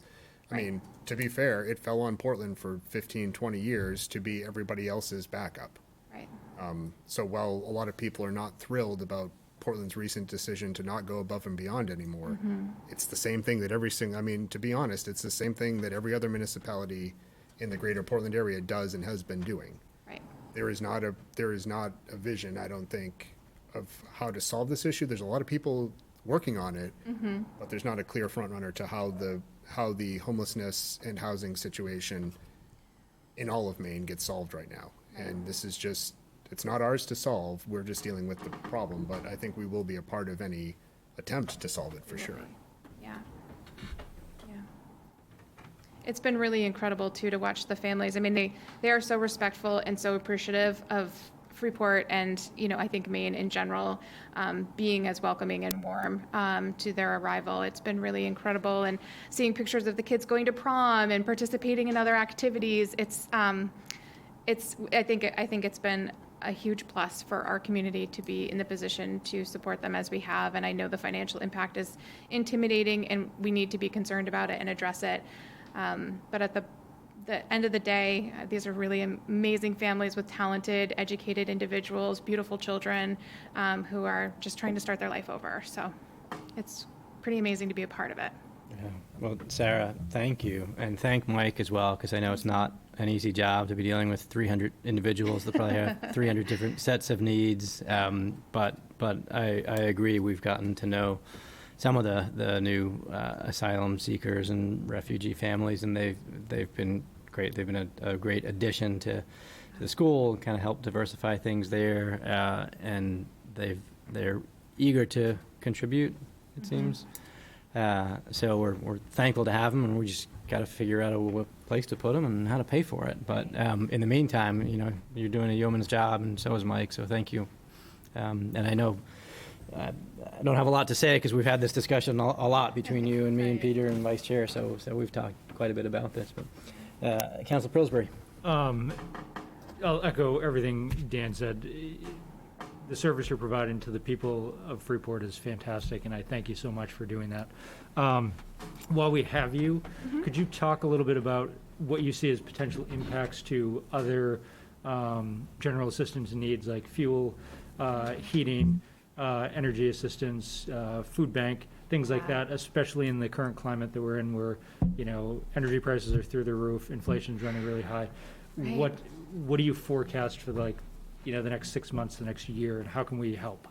Yeah, I mean, I definitely think that we're going to see an increase in need amongst a lot of folks within our community, people that have maybe never been in a position where they felt they needed to reach out.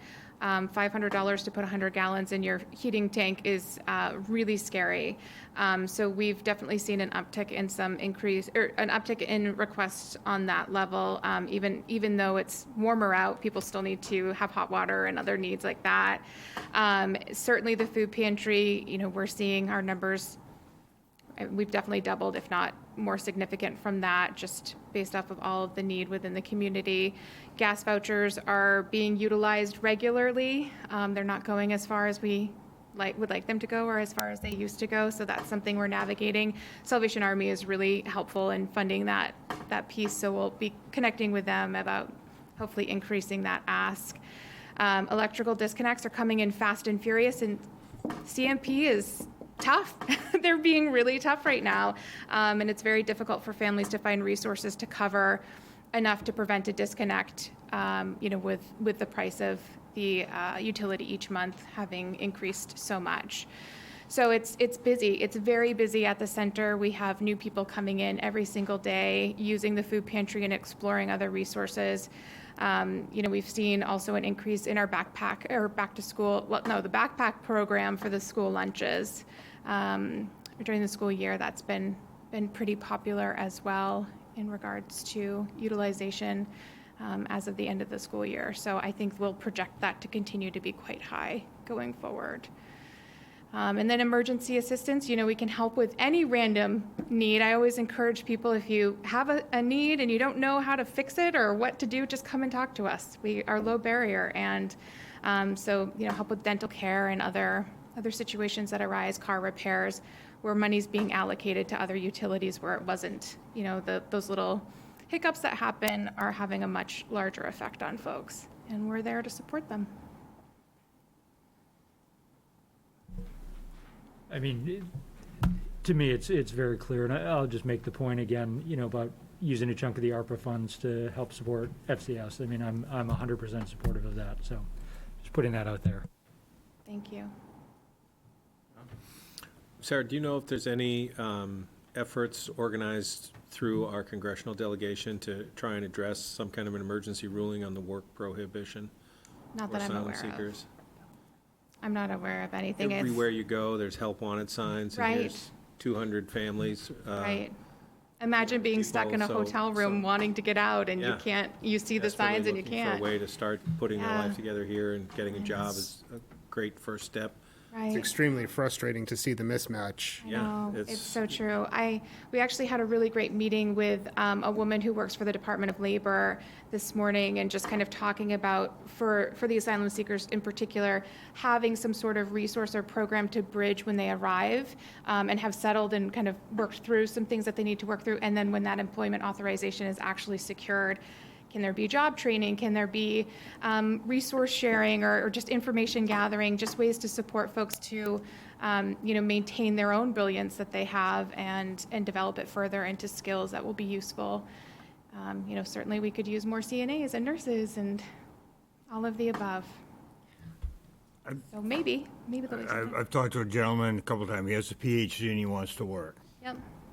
I think we need to take some action, maybe to send a letter to our congressional Congress to say, fix this waiting period, because they're talented, they want to contribute, but yet we have a barrier that has been set at the federal level that prohibits them from being a citizen. So, maybe it will probably fall on deaf ears, but at least if we could send a letter stating that this is going to be addressed, and if more communities join us, yeah. We hope something would happen, but if we don't say anything, we know nothing will happen.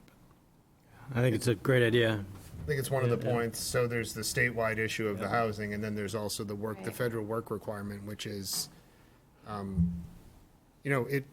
there's I don't agree with it, but there's an argument that can be made in times of low unemployment and plenty of workforce and not a lot of jobs that,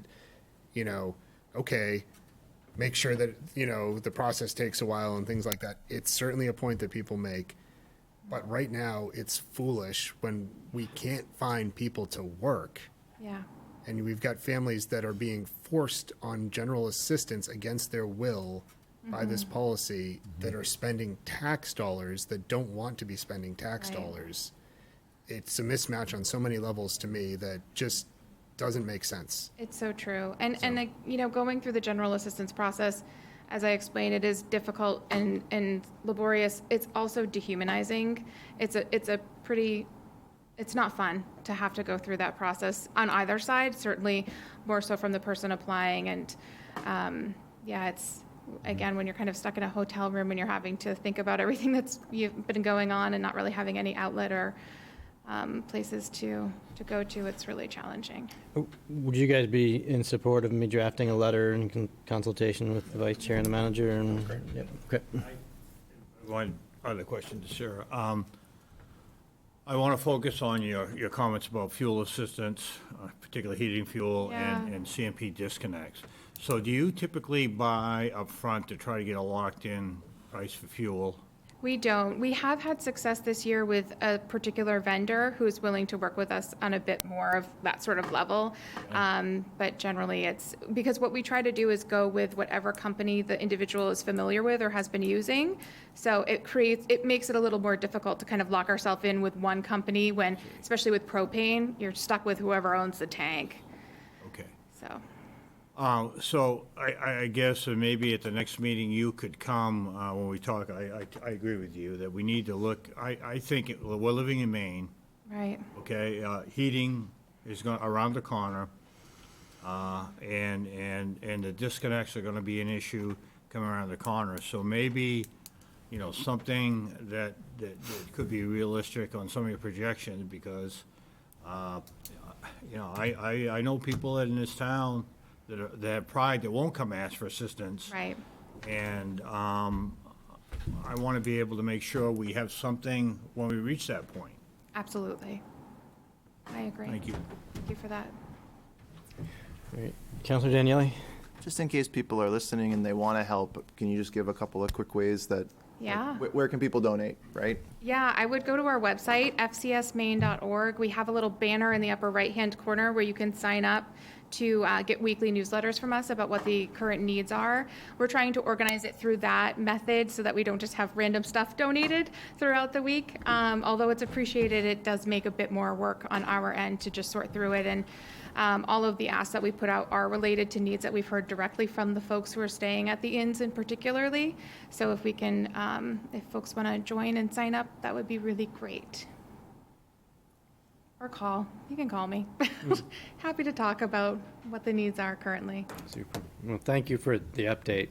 It's clearly on a lot of people's minds, so I appreciate you coming in, taking the time. And I assume you'll keep us posted between the two of you on what's going on. I'm sure there'll be something different tomorrow. We've kind of come to the conclusion that summer is going to, the tourist season is going to give us a couple months here where there's low hotel availability for sheltering, but it's going to become a major issue. Unless something changes between now and the off season, right? We're going to be having the same exact conversation with you. So we'll be talking, at several levels, I think, until then. But absolutely, I don't have a lot of faith that there's a long-term solution out there in the next 4 to 5 months. That would be lovely, but We'll work on it. Yeah. Thank you, guys. Thank you again, Sarah. Ms. Rain, yeah. May I rise with a point of personal privilege to say thank you for the grace and the care and the thoughtfulness with which you lead this community. I thank you for that, and I'll reflect most of that back to Sarah in this particular case, but she's done the bulk of the work, but thank you. I appreciate that. So now we're back to talking about budgets again. This next item, this can be a short discussion or not so short, but I think there are 3 different pieces of this. This is the item about discussing our capital reserve and fund balance policies. The 3 issues that I've heard brought up between myself, Councilor Bradley, Councilor Fournier, and probably others. One is, do we have the right amount of money in our reserves? Is it too much? Is it too little? Jessica is online and can give us the details, but I think it's based on how much money do we think we're going to need to spend on capital programs over the next 5 years with an eye out to 20 years, and let's start saving for that so we don't get surprised in year 3 that we have to buy a fire truck for $1 million and we haven't saved enough. So is the amount the right amount? The second question that's come up is, are we investing it the right way? knowing that there's not a single right way or a single wrong way. We have some of the funds invested in conservative, things that are not at risk for losing money, very little risk of losing money, but also very little opportunity to get money when interest rates are high or when the market does well. We do have some of the money invested in more, I don't want to say speculative, but more optimistic investments, more market-based investments, broad-based, invested in the entire market. If the market goes up, we'll get more money into our funds. So there's some discussion about, is our policy right? We get to set that policy as a council, so we can dig it up and see what it says and see if we agree with it. And then the third thing that I had brought up a while ago is, should we remove fossil fuel companies from our portfolio of investments, given that they're, especially now, making a lot of money based on the very high fuel costs? Is that something that we want to make money off of? Do we feel good about that? Do we feel that that's okay? So those are the three items. So before I dive in, I'll open it up and see what questions or opinions you guys have and how much you want to talk about it. Yeah, Councilor Fournier. The capital budget, which I think goes hand in hand with our investment policies. I think those two probably are connected at the hip. And when I looked at the capital budget for this year, my first year on the council, I would personally like to see that. Probably, I think we do a good job, and Peter can correct me if I'm wrong, but don't we try to be accurate on our 5-year projections for the most part? When you're looking 5 years, even 10 years ahead on some of the major items. But I kind of look at, I think we have a comfortable funding maybe for 2 to 3 years, but I don't see us at that comfortable level for 5 years. So, and I'm not sure whether that 5-year window, maybe that's not long enough. But I'm coming back with a little history of 1983, when probably a lot of the people weren't here, but we were up at the school on Moore Street, and they were going to hang all the department heads because we were bonding all of our fire apparatus, our dump trucks, I think even police cruisers, if I remember right, and we were in trouble. I'm concerned that we don't take steps backwards on our capital budget because we've got some needs, I know, coming down of significant purchases in departments, but I look at our public safety facilities, and down the road at some point, we've got to do something. They are busting at the seams now, and that's going to be a significant increase. I think we probably have got some maintenance issues coming on some of our buildings, so I hope, I don't think we can do it tonight, Mr. Chairman, but I think maybe we could have a healthy, maybe over the next, this fall, kind of set a policy where we want to go and see if we could be more comfortable addressing that. Yep, makes sense. So I'll call your attention, or anybody who's following along, yeah, page 75 of 162 of our budget. The last three columns, what our finance director does is give us, for each of our 10 or so reserve funds, a low benchmark, a high benchmark, and then where we currently sit. And in most cases, we're between or within that range, more or less.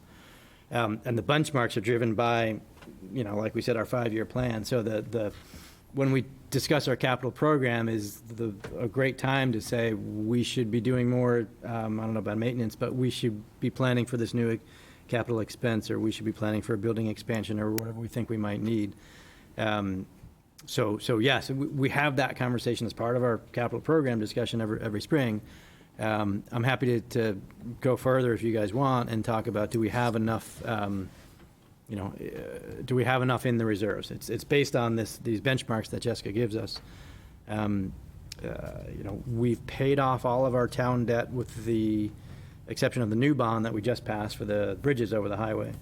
So other than those two, we don't have any town debt. We haven't bonded anything that's still outstanding. So that's in more than 10 years. And yeah, well, so we're very fiscally prudent and conservative, I think, with our money as a town in general. Yeah. So I would say that you hit the nail right on the head right here, and actually something that Councilor Pillsbury said, might have been 2 meetings ago, about what we've got out 5 years versus what we've got liquid versus what we're gonna put in very safe cash instruments, or take high risk with, right? And so my position has been and continues to be that when we, you don't even know what I'm pointing here at my screen on, it's not on the screen, sorry about that. When we look at these amounts, the low and high benchmark, we're banking on having to spend that low amount over the next 5 years, right? And when you look at how they compare, you can't see it now because I've zoomed out like an idiot. Right, if we have an account, if we have an account, we don't, but if we did have an account that was wildly over that, one of those benchmarks, or outside of that benchmark range, I would be all for taking, risky investments within by risk, or non-risky traditional investments, like just putting it in equities. But one of my experiences was 12 years ago working in, post 2007, 2008 crash, where towns were looking at their reserves and being like, oh, we had this all invested in securities, and now our reserves are worth half of what they were worth. We had $300,000 budgeted for a new fire truck, and now we've got $180,000. Looks like we're gonna have to bond it or take, or pay for it with taxes. Where we've got such a healthy reserve system here, I don't ever want to get to that position. I think outside of that, absolutely, we'd kind of be foolish if we weren't, strongly investing that. There's a potential for loss there, but it's not something we're counting on in the next 5 years. But if it's something we're counting on spending, I'm not saying it's gonna be all cash, but we should start reeling that risk in and that exposure in, so we don't end up without the money we need for the asset that we're planning on buying. So, I know that other people have different opinions, and they're, even on the council, I've had debates with people, and I know not everyone shares my opinion. I'm conservative in terms of saving with public money, and that's probably the most conservative you can get, is what I just said, so you can go anywhere up from there that you want. But that's like what Dan said, that's at least a third of the conversation is, are our policies for investment correct? Councilor Egan first, and then back to Councilor Fournier. I just want to reflect, I guess, that I'm happy to participate in a discussion about investment policy. That is nothing that I spend much time on. I've never been trained in it. I don't have anything more than an absolute first-level amateur understanding of sort of where to make those investments. I count on the professionals that we use to make those decisions. I'm happy to review sort of their profile of what they think in terms of the risk is for reserve accounts, but I'm basing my comfort on what's played out, which is the comment that we made earlier about that the town hasn't had to bond for anything in well over a decade, short of the bridge that we were forced to because of timing. And the fact that we, at least I'm finishing my 6th year on the council, and we've been able to have between $1.5 and $2.5 million capital budgets every year with reserve accounts, and you just saw the presentation of the balances that are still quite healthy. We went right through, in I think it was 2017, a $800,000 fire apparatus purchase, and we've been planning for that. And we paid for it, and we're getting the benefits for it now. So, and we didn't break the bank on any of those reserve accounts. So most of the items that are in the 5-year plan as it rolls forward are nowhere near that level. They're much more manageable. They're in the sort of $20,000 to $150,000 item scale.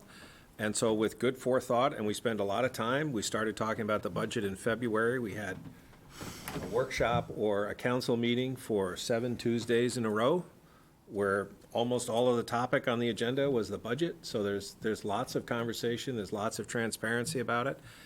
I actually think it's working really well, and I'm curious to hear what other people's opinion is, but I am definitely I don't think I want to wrench on this too much at all. I think it's working really well. Yeah, I agree. Councilor Fournier. Well, I know, and I believe it's possibly 2 years out, Chief, you'll have a ladder truck, which you're probably talking about 1.4 million. So that is, significantly more. And I guess I'll explain where I'm coming from. I'm coming from the, and Peter will laugh at this when we get back, but where I'm coming from the Dale Olmsted School, where we were very pro, due to that meeting we had in '84 of trying to get a capital budget and coming up there. That's probably where my concerns are coming from, maybe from past experience.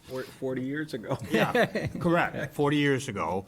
And when we look at although the cost increases or whatever, I will say that I think the council has done a good job. But can we do better? And I'm certainly not the expert here to say that. I think we need to rely on the experts. We have good, talented staff here, but maybe I don't know if there's a company that specializes in this, and Peter may know better, to just, let's take a look at it. And I'm talking investment policies at this point to see if it's going to mirror where we want to go, and we're going to be comfortable. The last thing I want to do is set us up for failure.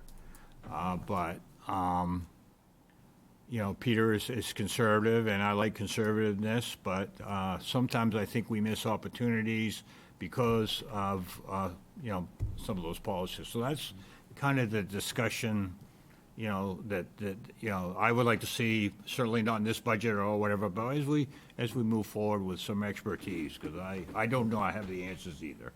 No, my job is just to be the anchor. You guys are supposed to be driving the town, so I'll make sure we're not doing anything crazy. I appreciate and agree with everything that you just said. I mean, I am conservative with finance to a fault with municipal finance, and the council always pushes in the other direction, and it always works out because we end up at 25%, on the scale as opposed to 0 where I want to be. So it works out really well, and I agreed with Dale when I was 2 years old when he said that in 1984 that you guys should never do that again. There's two things I want to add to that, though. What John had said, there are multiple reasons to pay for things by saving as opposed to bonding or borrowing or paying retroactively. You get interest to what little extent there is interest now. You get interest on the money you're saving for the 5 years until you spend it. That used to be significant. It's not very significant right now, but it will be significant again someday. And you get discounts in cash. A lot of vendors give you lower prices fire trucks are an example.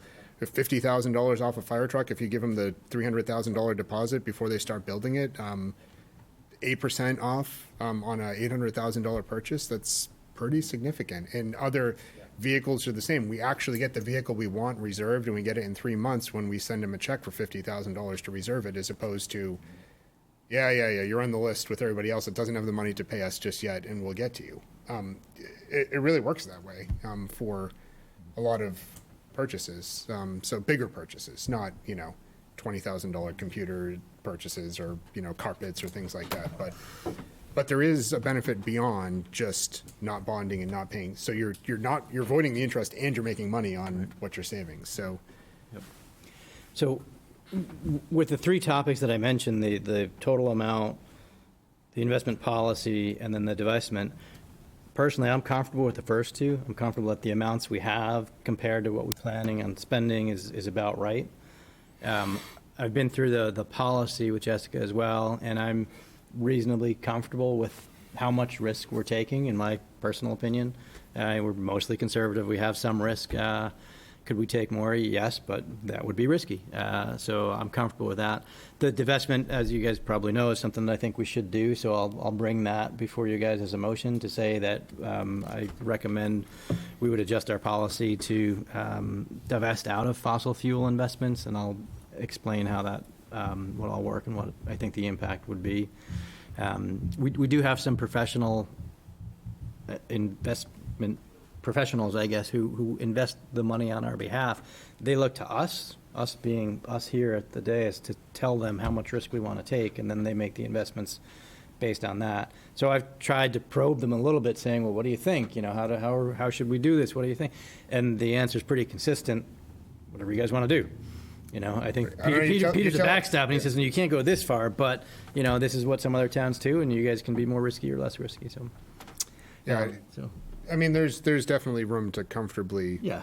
take more risk tweak. there with, it's all exposure, right? And you only know after the investment period has passed whether you did it right or wrong. So just like anything, it's a continuum. It's not, there's not a point where you get wrong and I was right. There's this, so. It would be curious to benchmark what those, so if we were to take, some $300,000 or $500,000 chunk and look back, because we had this conversation 2 years ago, when it first came up, if we were to take in more risk, what would it look like today after the last 10 months or 7 months of the market? I would love to do that too. I was cautioned not to throw retroactive. Yeah, well, Yeah. Not to look back to determine future which policy. gets back to but- my point of like, Yeah. I didn't predict this was coming. I don't think too many other people predicted that the market slide was coming. So, or at least not to the extent that it has, but, we just went through it, and, man, if we'd had 4 police cars banked on a gain, and now we only have 1.5, that would, Chief wouldn't like that very much. Well, he doesn't know. He's not getting any police cars this year anyways, even though it's in the budget. You got one last year. They can walk. Yeah, I can walk. Councilor Pillsbury. So I agree, we're in a very fortunate financial position. I think that staff has done a great job setting us up to be in this position. I think I would like to see a mechanism for at least review of our investment policy. I'm not advocating any change, and I don't know, I've taken a cursory look at it, and I don't think that there's a change, but what I do have a concern of is that we're not responsive, right? It's a policy that's on the books, and there's no set review of it. There's no finance committee. There's no taking a look and saying like, right, if we're in this type of rate environment, this is where we should be positioned. And if it changes, this is how we should be positioned. We just find ourselves with the same policy we've had for the last X number of years, and everything moves around that policy, and we're just stuck. And I think it's prudent to take a look at that, at least on a regular basis, with a set process. And I think that would be beneficial to the town. I'm not advocating for anything specific, but I think that, there are people in our community that could lend support to this. We could have town staff, we could have members of the council and some community engagement, and we could, I hate layering more bureaucracy on stuff, but I do feel like it's something that's a bit of a blind spot for us. So that would be my only comment there. And then I would welcome the chance to have the conversation about divesting from certain investments. I think it's a socially responsible thing to do. And, from my position, I think the conversation is well needed.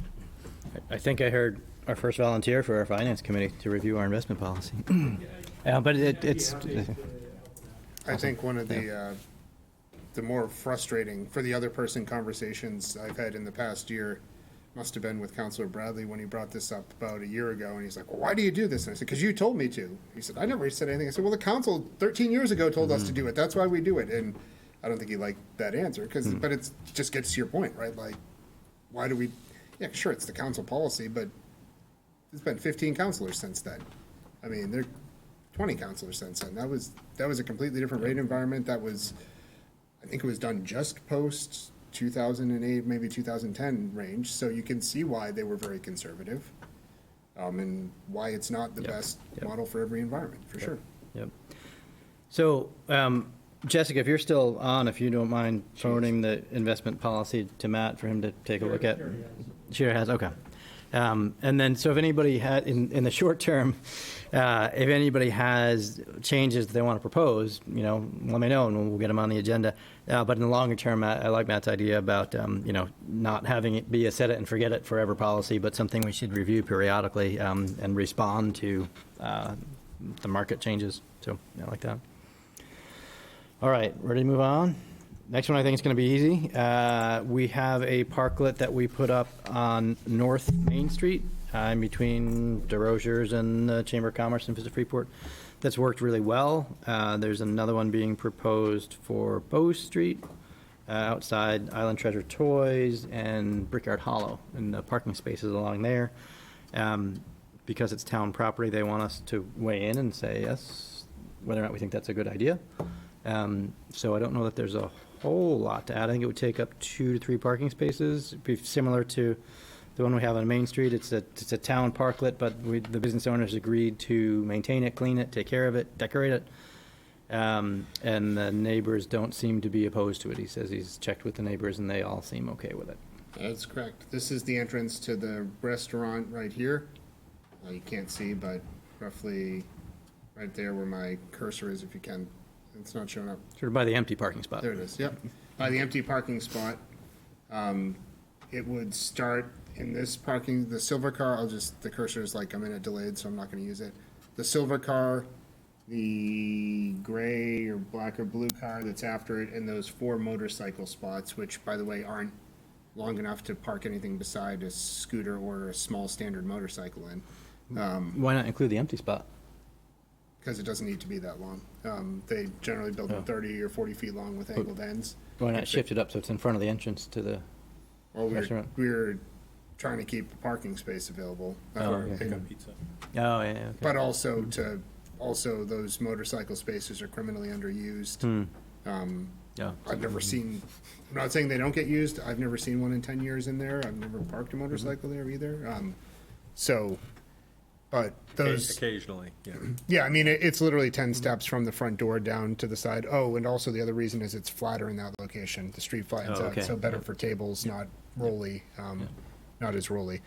So we did have a conversation with the manager and one of the owners of Brickyard Hollow. They were very they approached us. They were very receptive to it. The understanding would be very similar to DeRozier's. It would be for all public uses, so it wouldn't be just for their use. They would maintain it. If they get the benefit of using it, they would maintain it. They agreed to do that. That just means cleaning and putting the furniture up in it. They would own the furniture. We would construct an at-grade platform so it's accessible, and we would provide the Jersey barriers for the year or the 3-month period, the test period. Total cost about $1,000 plus or minus to build the platform, which is reusable. The total cost for the DeRozier's Main Street parklet was close to zero, other than staff time to reassemble it this year. We didn't put any new materials down, and it's all pressure treat decking construction. It's in good condition, so it could be same type of thing. They would empty the trash, that kind of stuff, keep it clean, wash it down. And I said, you got to decorate it, and they said, great. Can we put like little lights, like Christmas lights, like what they do up at DeRozier? I said, yeah, great. Something that looks tasteful. If it looks bad, we're going to come back and talk to you and tell you to remove it. But some type of aerial presence, like umbrellas, awning, or lights above. And they said, yeah, we could decorate the heck out of it. Could we do, fun activities out here? I said, sure, as long as you're not breaking any of our other like noise ordinances or things like that. So they seemed really enthusiastic. Fun permit, though. So. No liquor. We did talk about that. No liquor. It's Fun allowed. It's a brewing company, but they don't want to serve alcohol outside anyways because they can't watch that part of their premise. They have to be visual contact of everybody. So, Anybody have any issues with? Yep. Go ahead, Councilor Fournier. Just have a question. Why do we need a platform? Is it not flat enough to use the tire that's there? Off the or- sidewalk. it's got to be accessible from an ADA perspective. You have to be able to roll over it. Okay. So no, it's not. There's a 6-inch drop there, 3-inch, 4-inch drop. Yeah, It's you not got curb, yeah. Yeah, it's not wheelchair accessible though. That's why Specifically, yep. we have to, okay, Yep. thank you. Could you leave one of the Jersey barriers open enough so somebody coming from a parking spot could get in? Right, you know what I mean? It would only have to be like how big, a 3-foot area that, Yeah, they're all 10 footers, so they have to be angled on the sides, and they have to be angled at 45 on the front and the back. And the only opening would be on the other side. Does that make sense? You're saying leave an opening out to the street? right, well, there's a crosswalk right there. So let's just say we used all 3 of the parking spots. So if you just crimped it out a little bit so somebody could go from the sidewalk that already has the grade and just go in, then it's accessible to everyone. Got it. Instead of on the sidewalk and And then we wouldn't need to spend, The issue is the spacing of the tables. They generally go this way.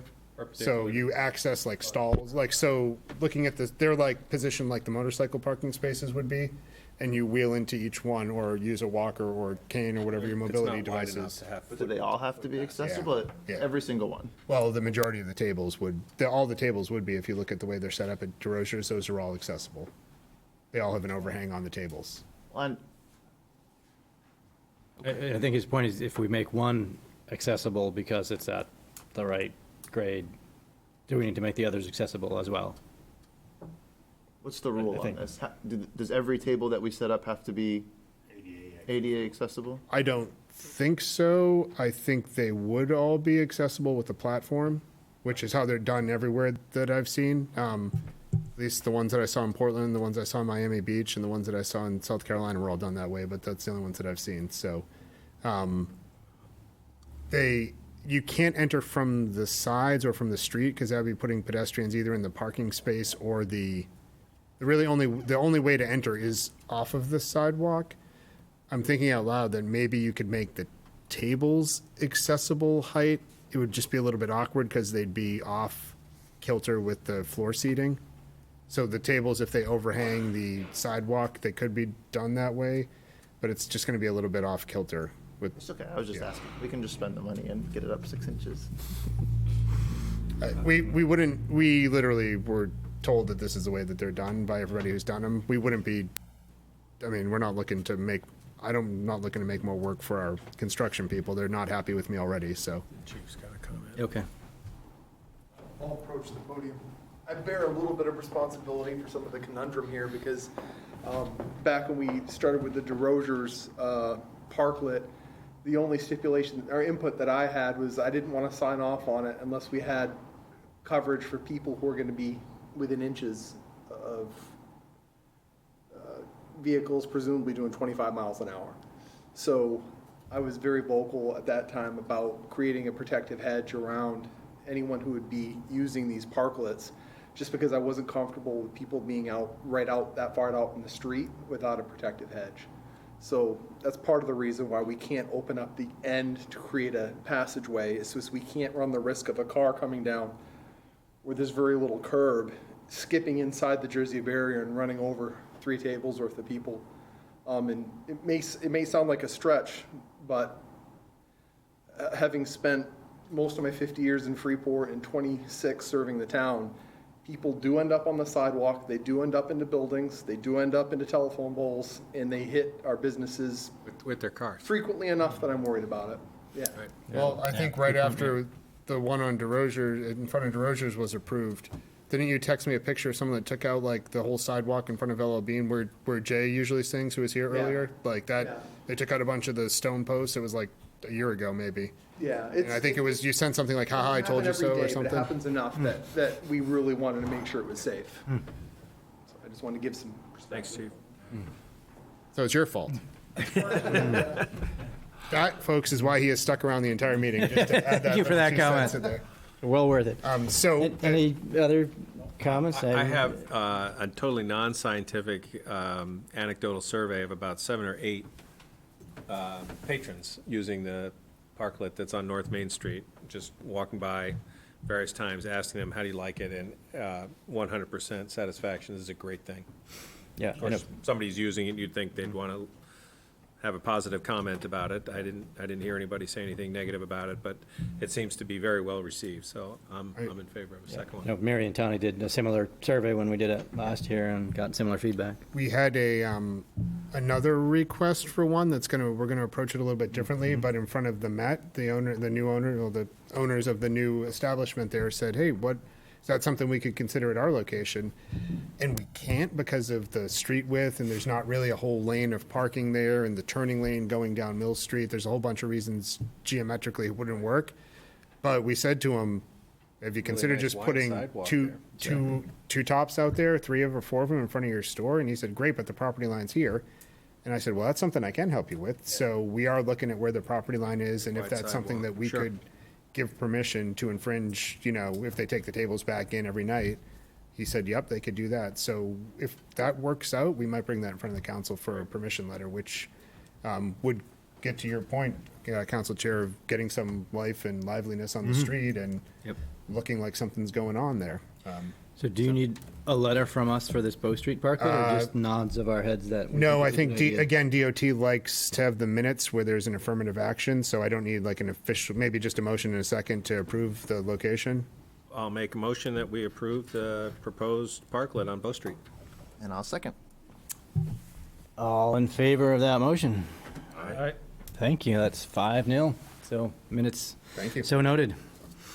Okay, the last item on our regular agenda before we do have one executive session item, so don't run away after this one. But we have a proposal to paint a rainbow crosswalk, or crosswalk in rainbow colors, in support of our LGBTQ community. So I'll kind of offer a few comments to start, and then happy to hear what you guys think about it. And I promised that we would take comment from the public on this one as well, because I know I've gotten a lot of emails about it. I'm sure people have opinions, so happy to hear those. So this is something that originated within the council. We're not doing this at the request of any group that came to us, but it started out as a conversation between councilors. It's not meant to be a political statement in support of one party or another. It shouldn't make a difference. It doesn't make a difference to me. I consider this more as a human gesture, as a member of a community, not as a member of any particular party. It's a way to show support for a neighbor, for a friend, for a friend's child. We're not doing this because Brunswick did this. South Portland has 3 of these crosswalks. Lewiston has one. Ellsworth has one. Bar Harbor, Rockland, Hallowell, Orono, Eastport, Bangor, Gunkwit. This is not something we're going out on a limb for. The cost, in my mind, is insignificant compared to the impact it could have. The cost of voting this down sends a much stronger message about who our community chooses not to support. I feel it's important to show support for members of our community that are often marginalized, ostracized, bullied, and find themselves victimized more often than most. Much of their lives, they have a feeling of not belonging. So this small gesture that we're proposing offers a bit of an olive branch to show that they have just as much of a right to belong here in Freeport as anyone else. So what's sad to me in particular, having children at the schools here, is that this notion of feeling disconnected from society or unwanted by society affects students and children really harshly.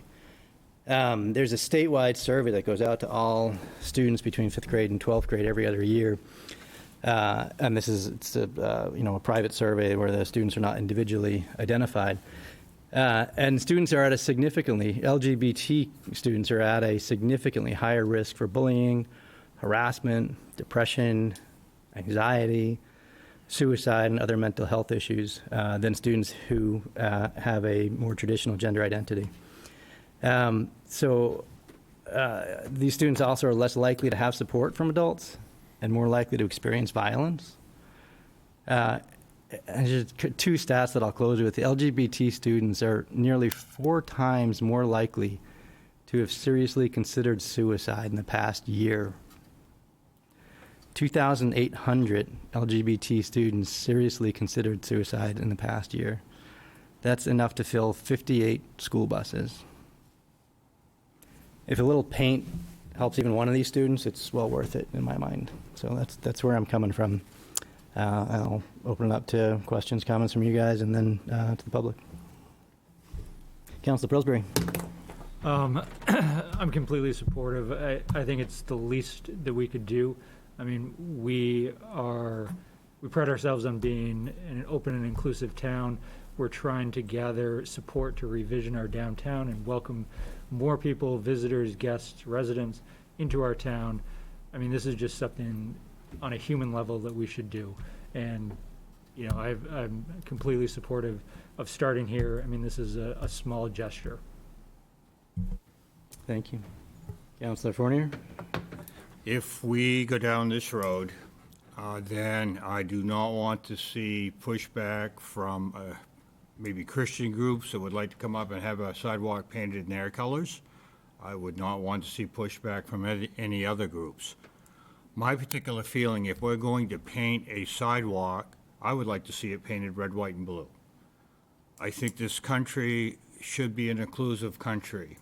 And the LGBTQ community, are an important group of us, but my great-great-grandmother was a Passamaquoddy Indian, and they had some problems and still do. So let's celebrate our country. Let's celebrate inviting everyone and saying, Freeport, we stand as a beacon for our country to bring everyone here, to bring every group. And if we start doing one, that we're going to have, probably more requests to come in. So I would like to see red, white, and blue if we're going to paint a sidewalk. Yep. So just to clarify, the request in this case is coming from the council, not from any group. So if another councilor has an idea or something like this, and they want to get support for it, I'm definitely open to that. So it's not a matter of groups lining up to saying, I want this or I want that, but it is, it's up to us to say, hey, I think this is a really important idea, so if anybody wants to throw something out, I'd be happy to entertain that. But that's where I'm coming from. Any other comments? Mr. Daniele? Just a question for you. Is this, I heard some people in the emails refer to it as a permanent thing. Is this, in your mind, permanent? Is this going to happen next year too, or? I think there's sort of a logistic issue to that, and you can correct me if I'm wrong on this, but I don't think this is, well, like all of our roads that get striped every year, it would need to be repainted every year if we wanted to do it.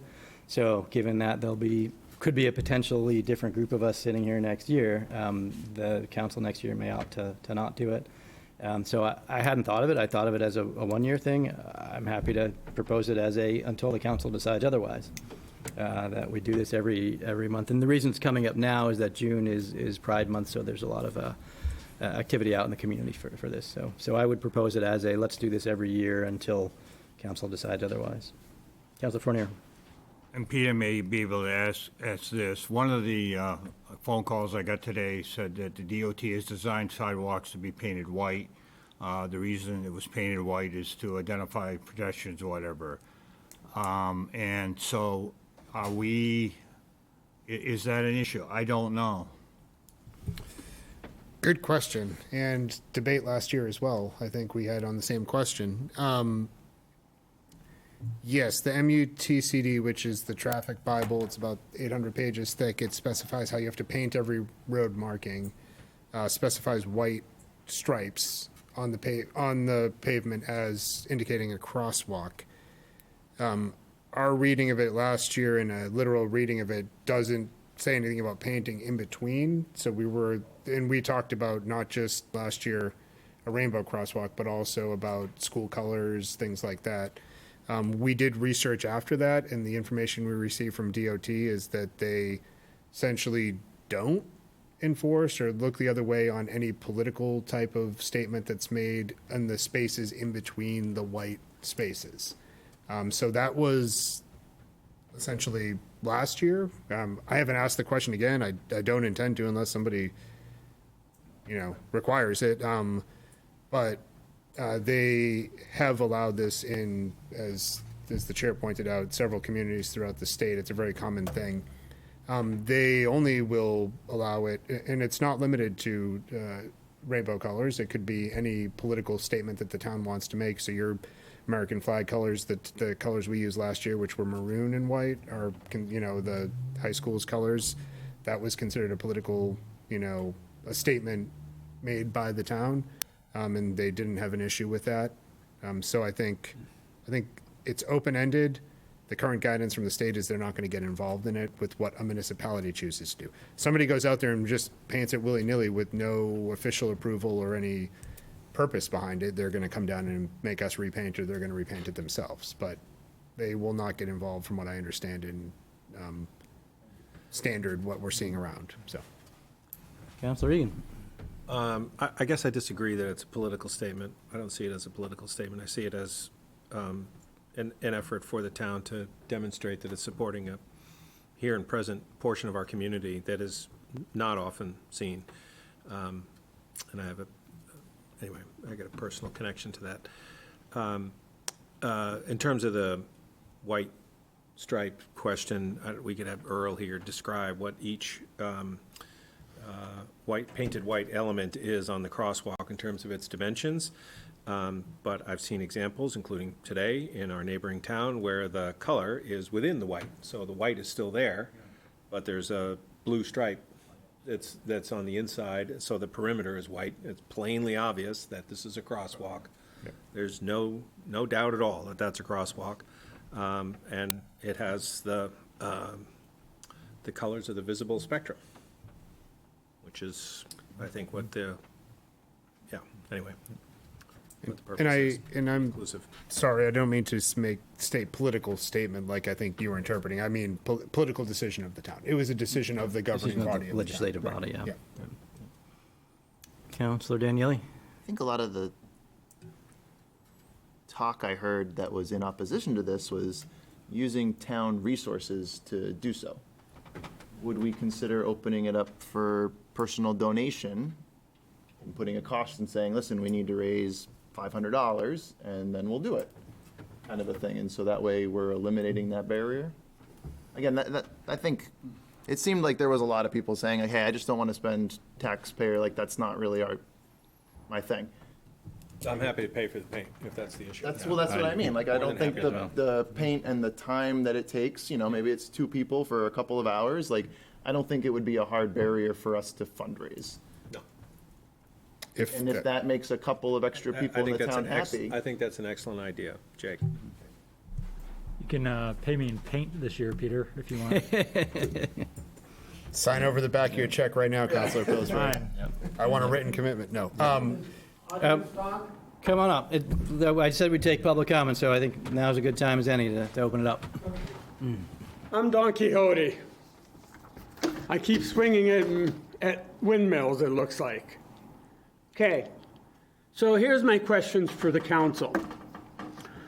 So what's the marketing message you're trying to send? So what's the procedure to determine who gets to develop the message? Who's responsible for the discrimination against other groups? I heard the counselor, the chairperson say about suicide. Well, I can give you statistics about soldiers. I can give you statistics about military, police. I can give you statistics about conservatives. So I can go down that path, but I'm not going to. Freeport's going to be moving, are they going to be moving to a democracy model, which is mob rule, as opposed to having policies in place where everybody can apply the same policies to every group? You've talked about who pays for the message. So, I mean, those are the key elements that if you're going to, as the council decides they want to do something, then be ready to get challenged either through votes or through legal means, right? So I'd like to just quote one last thing for you. It says, the whole management and organization of this farm depends on us. Day and night, we're watching our welfare. It's for your sake that we eat the apples and drink the milk. That's from Animal Farm. And if you know Animal Farm, what you're describing right now is that all animals are equal, but some animals are more equal than others. So I just, I have a list of people that would like to paint the streets. I have the Gadsden flag. I have 3%ers. I have blue stripe American flag. I have red stripe American flag. I have the Confederate flag. I have the white power flag. I have the Black Lives Matter flag. I have the Irish clover flag. I have the Italian flag. I have the gay pride flag. And there are also 20 other civil groups that would like to advertise and market their groups. So if you're going to, if you're going to make decisions, we would like you to make decisions based on rule of law, based on us having equal rights, not your equal rights, just our equal rights. Thank you. Thank you for that. Anyone else want to offer thoughts? Got Zoom audience as well. We got a Zoom, okay. Yeah. Good evening. I'm Anique Milite of South Freeport Road. In opposition mainly because it seems like an empty gesture and ineffective use of valuable taxpayer funds. For example, people celebrated when the Black Lives Matter slogans were painted on public crosswalks. And is it really an effective gesture to, effectively have people walking all over a tribute, roads going on it, dirty streets, when, there's plenty of discussion in the culture from from private organizations, businesses. Is it really the best use of time and funds? If there's concerns about, if not invalid, about safety, about discomfort, town council might consider offering resources that these communities and persons might reach out to at the very least experience common courtesy.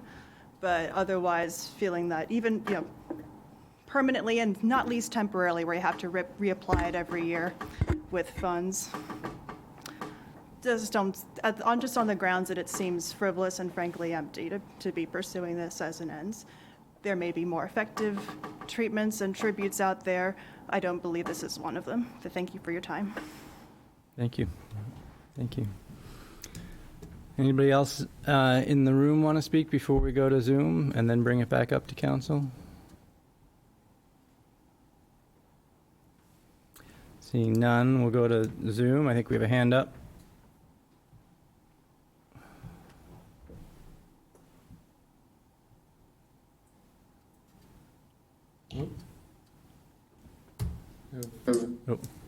Oh, we've got Melanie Sachs in the audience.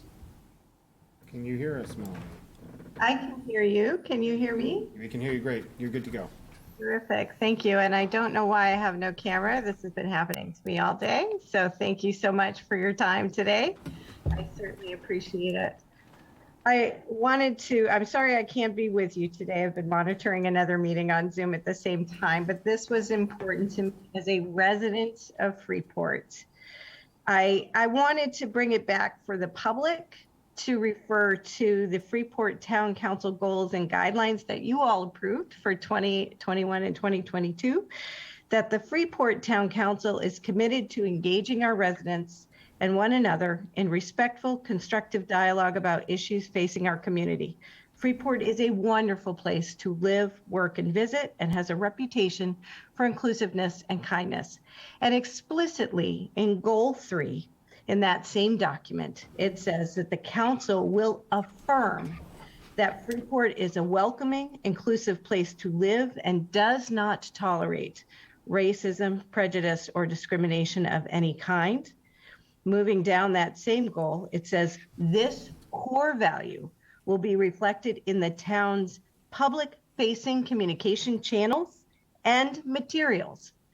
A downtown sidewalk affirming our support and inclusion of the LGBTQ+ community is definitely an opportunity to operationalize this goal, as it is indeed public-facing, a reflection of yours and mine and many others' stated core values of inclusion and utilizing town materials.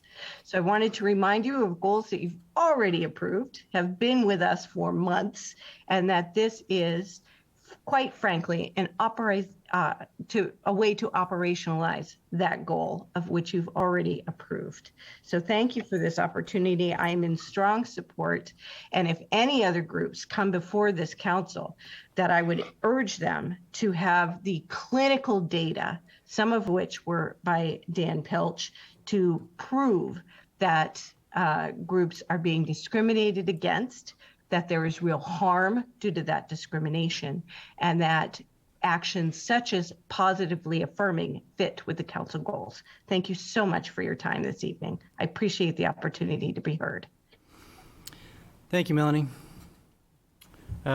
Anybody else? We've got some new folks that just came in. We're in sort of accepting public comment about the Pride Crosswalk. Anybody wants to come up and share a few words? It's a good time. Yeah, hi. Sorry, we were just on the Zoom call. I just wanted to come in and reaffirm that I'm strongly in support of the sidewalk, extremely strongly in support, and then just reaffirm that our existence, my existence, is not a political statement. It's not anything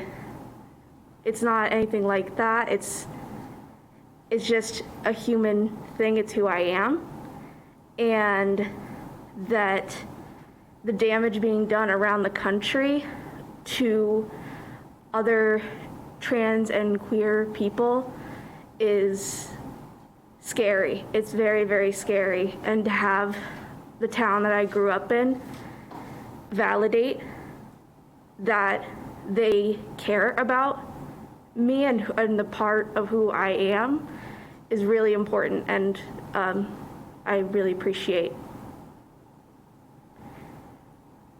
Thank you. Thanks for coming in, sharing. All right, any other comments? Councilor Pillsbury. I just make a motion that we adopt a Pride crosswalk in celebration of Pride Month on, I'm not sure the location, what would be the most fair location, but I make a motion that we do that. Each year? Yeah. Okay. I'm happy to second that motion. Any last minute thoughts before we vote on that? Funding?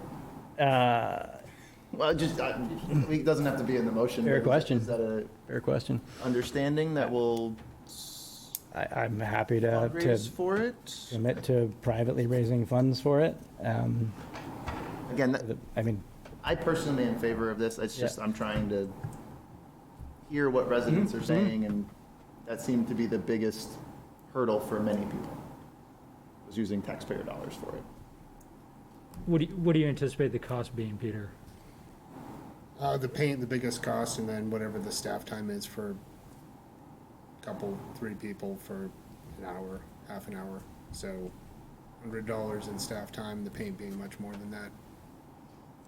I'll get you a firm estimate, and if that's really the will of the council that there be a fundraising component to it, I'll document everything, and other than my time, I donate my time to come up with the estimate. But sorry, I'm not even mic'd. I'll make sure there's a firm estimate if that's the will of the council. I don't think we need to do that, but I do understand the concerns that Councilor Daniele is bringing up, that some people who have some moral opposition to it may not want to spend taxpayer dollars. Not necessary, but if the council wants to go down that route, I'll get your full accounting and we can make sure. I'll stand behind. I'll give $20 too. I mean, I think everybody will throw in up here if we need to. So, yeah, the emails that I got over the course of the last week or so have been, I did a quick count, about 3 to 1 in support of the issue. So I'm pretty comfortable saying that as the majority of the town supports, where I believe that the majority of the town would support what we're trying to do and would be okay with a few $100s in paint and time. But I'll do this regardless of that. I'm happy to donate to the cause, and will contribute my entire council salary to the town in support of this and any other related causes. Won't cover it. Barely cover it. Councilor Fournier. So I'm clear of some of the peoples, and this gentleman brought up, other groups that may want to come forward, so they all have the same opportunities. As long as they bring it to a councilor, or councilor wants to bring the motion forward and their support to put it on the agenda, then yeah.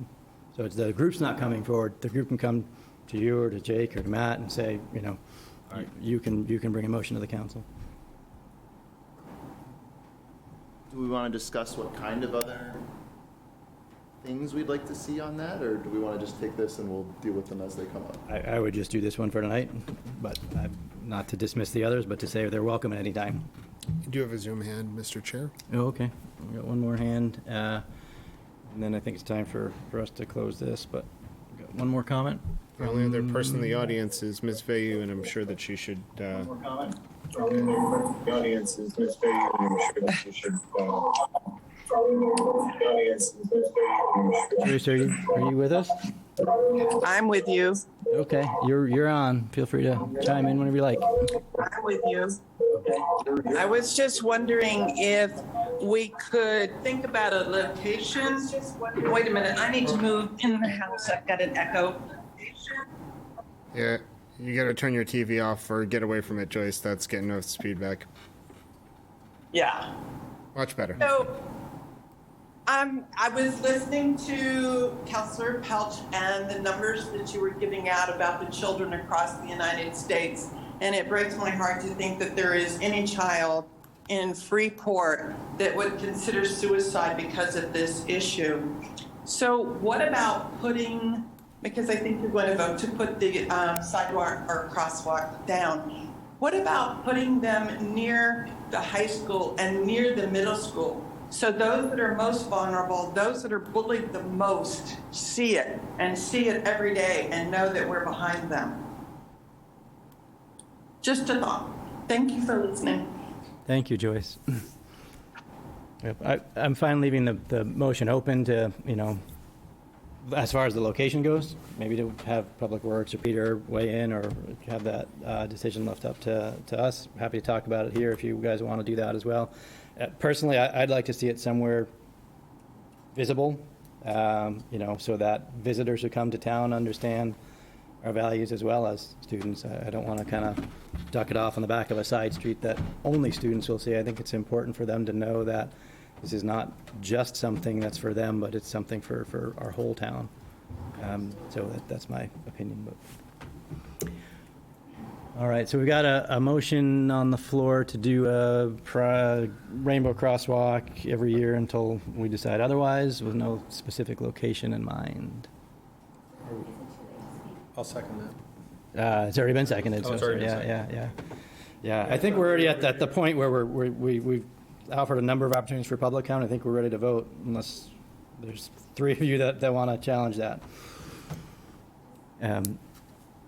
So all in favor of the motion that's on the floor? Aye. Any opposed? Aye. So we got 4-1 with 4 near opposed. Thank you for the debate. I love the fact that we can talk about this. Thank you to all of you for participating in the debate, and to those of you on Zoom as well. I know we don't all agree, but I like the fact that we can have the debate in a reasonable way, so I appreciate that.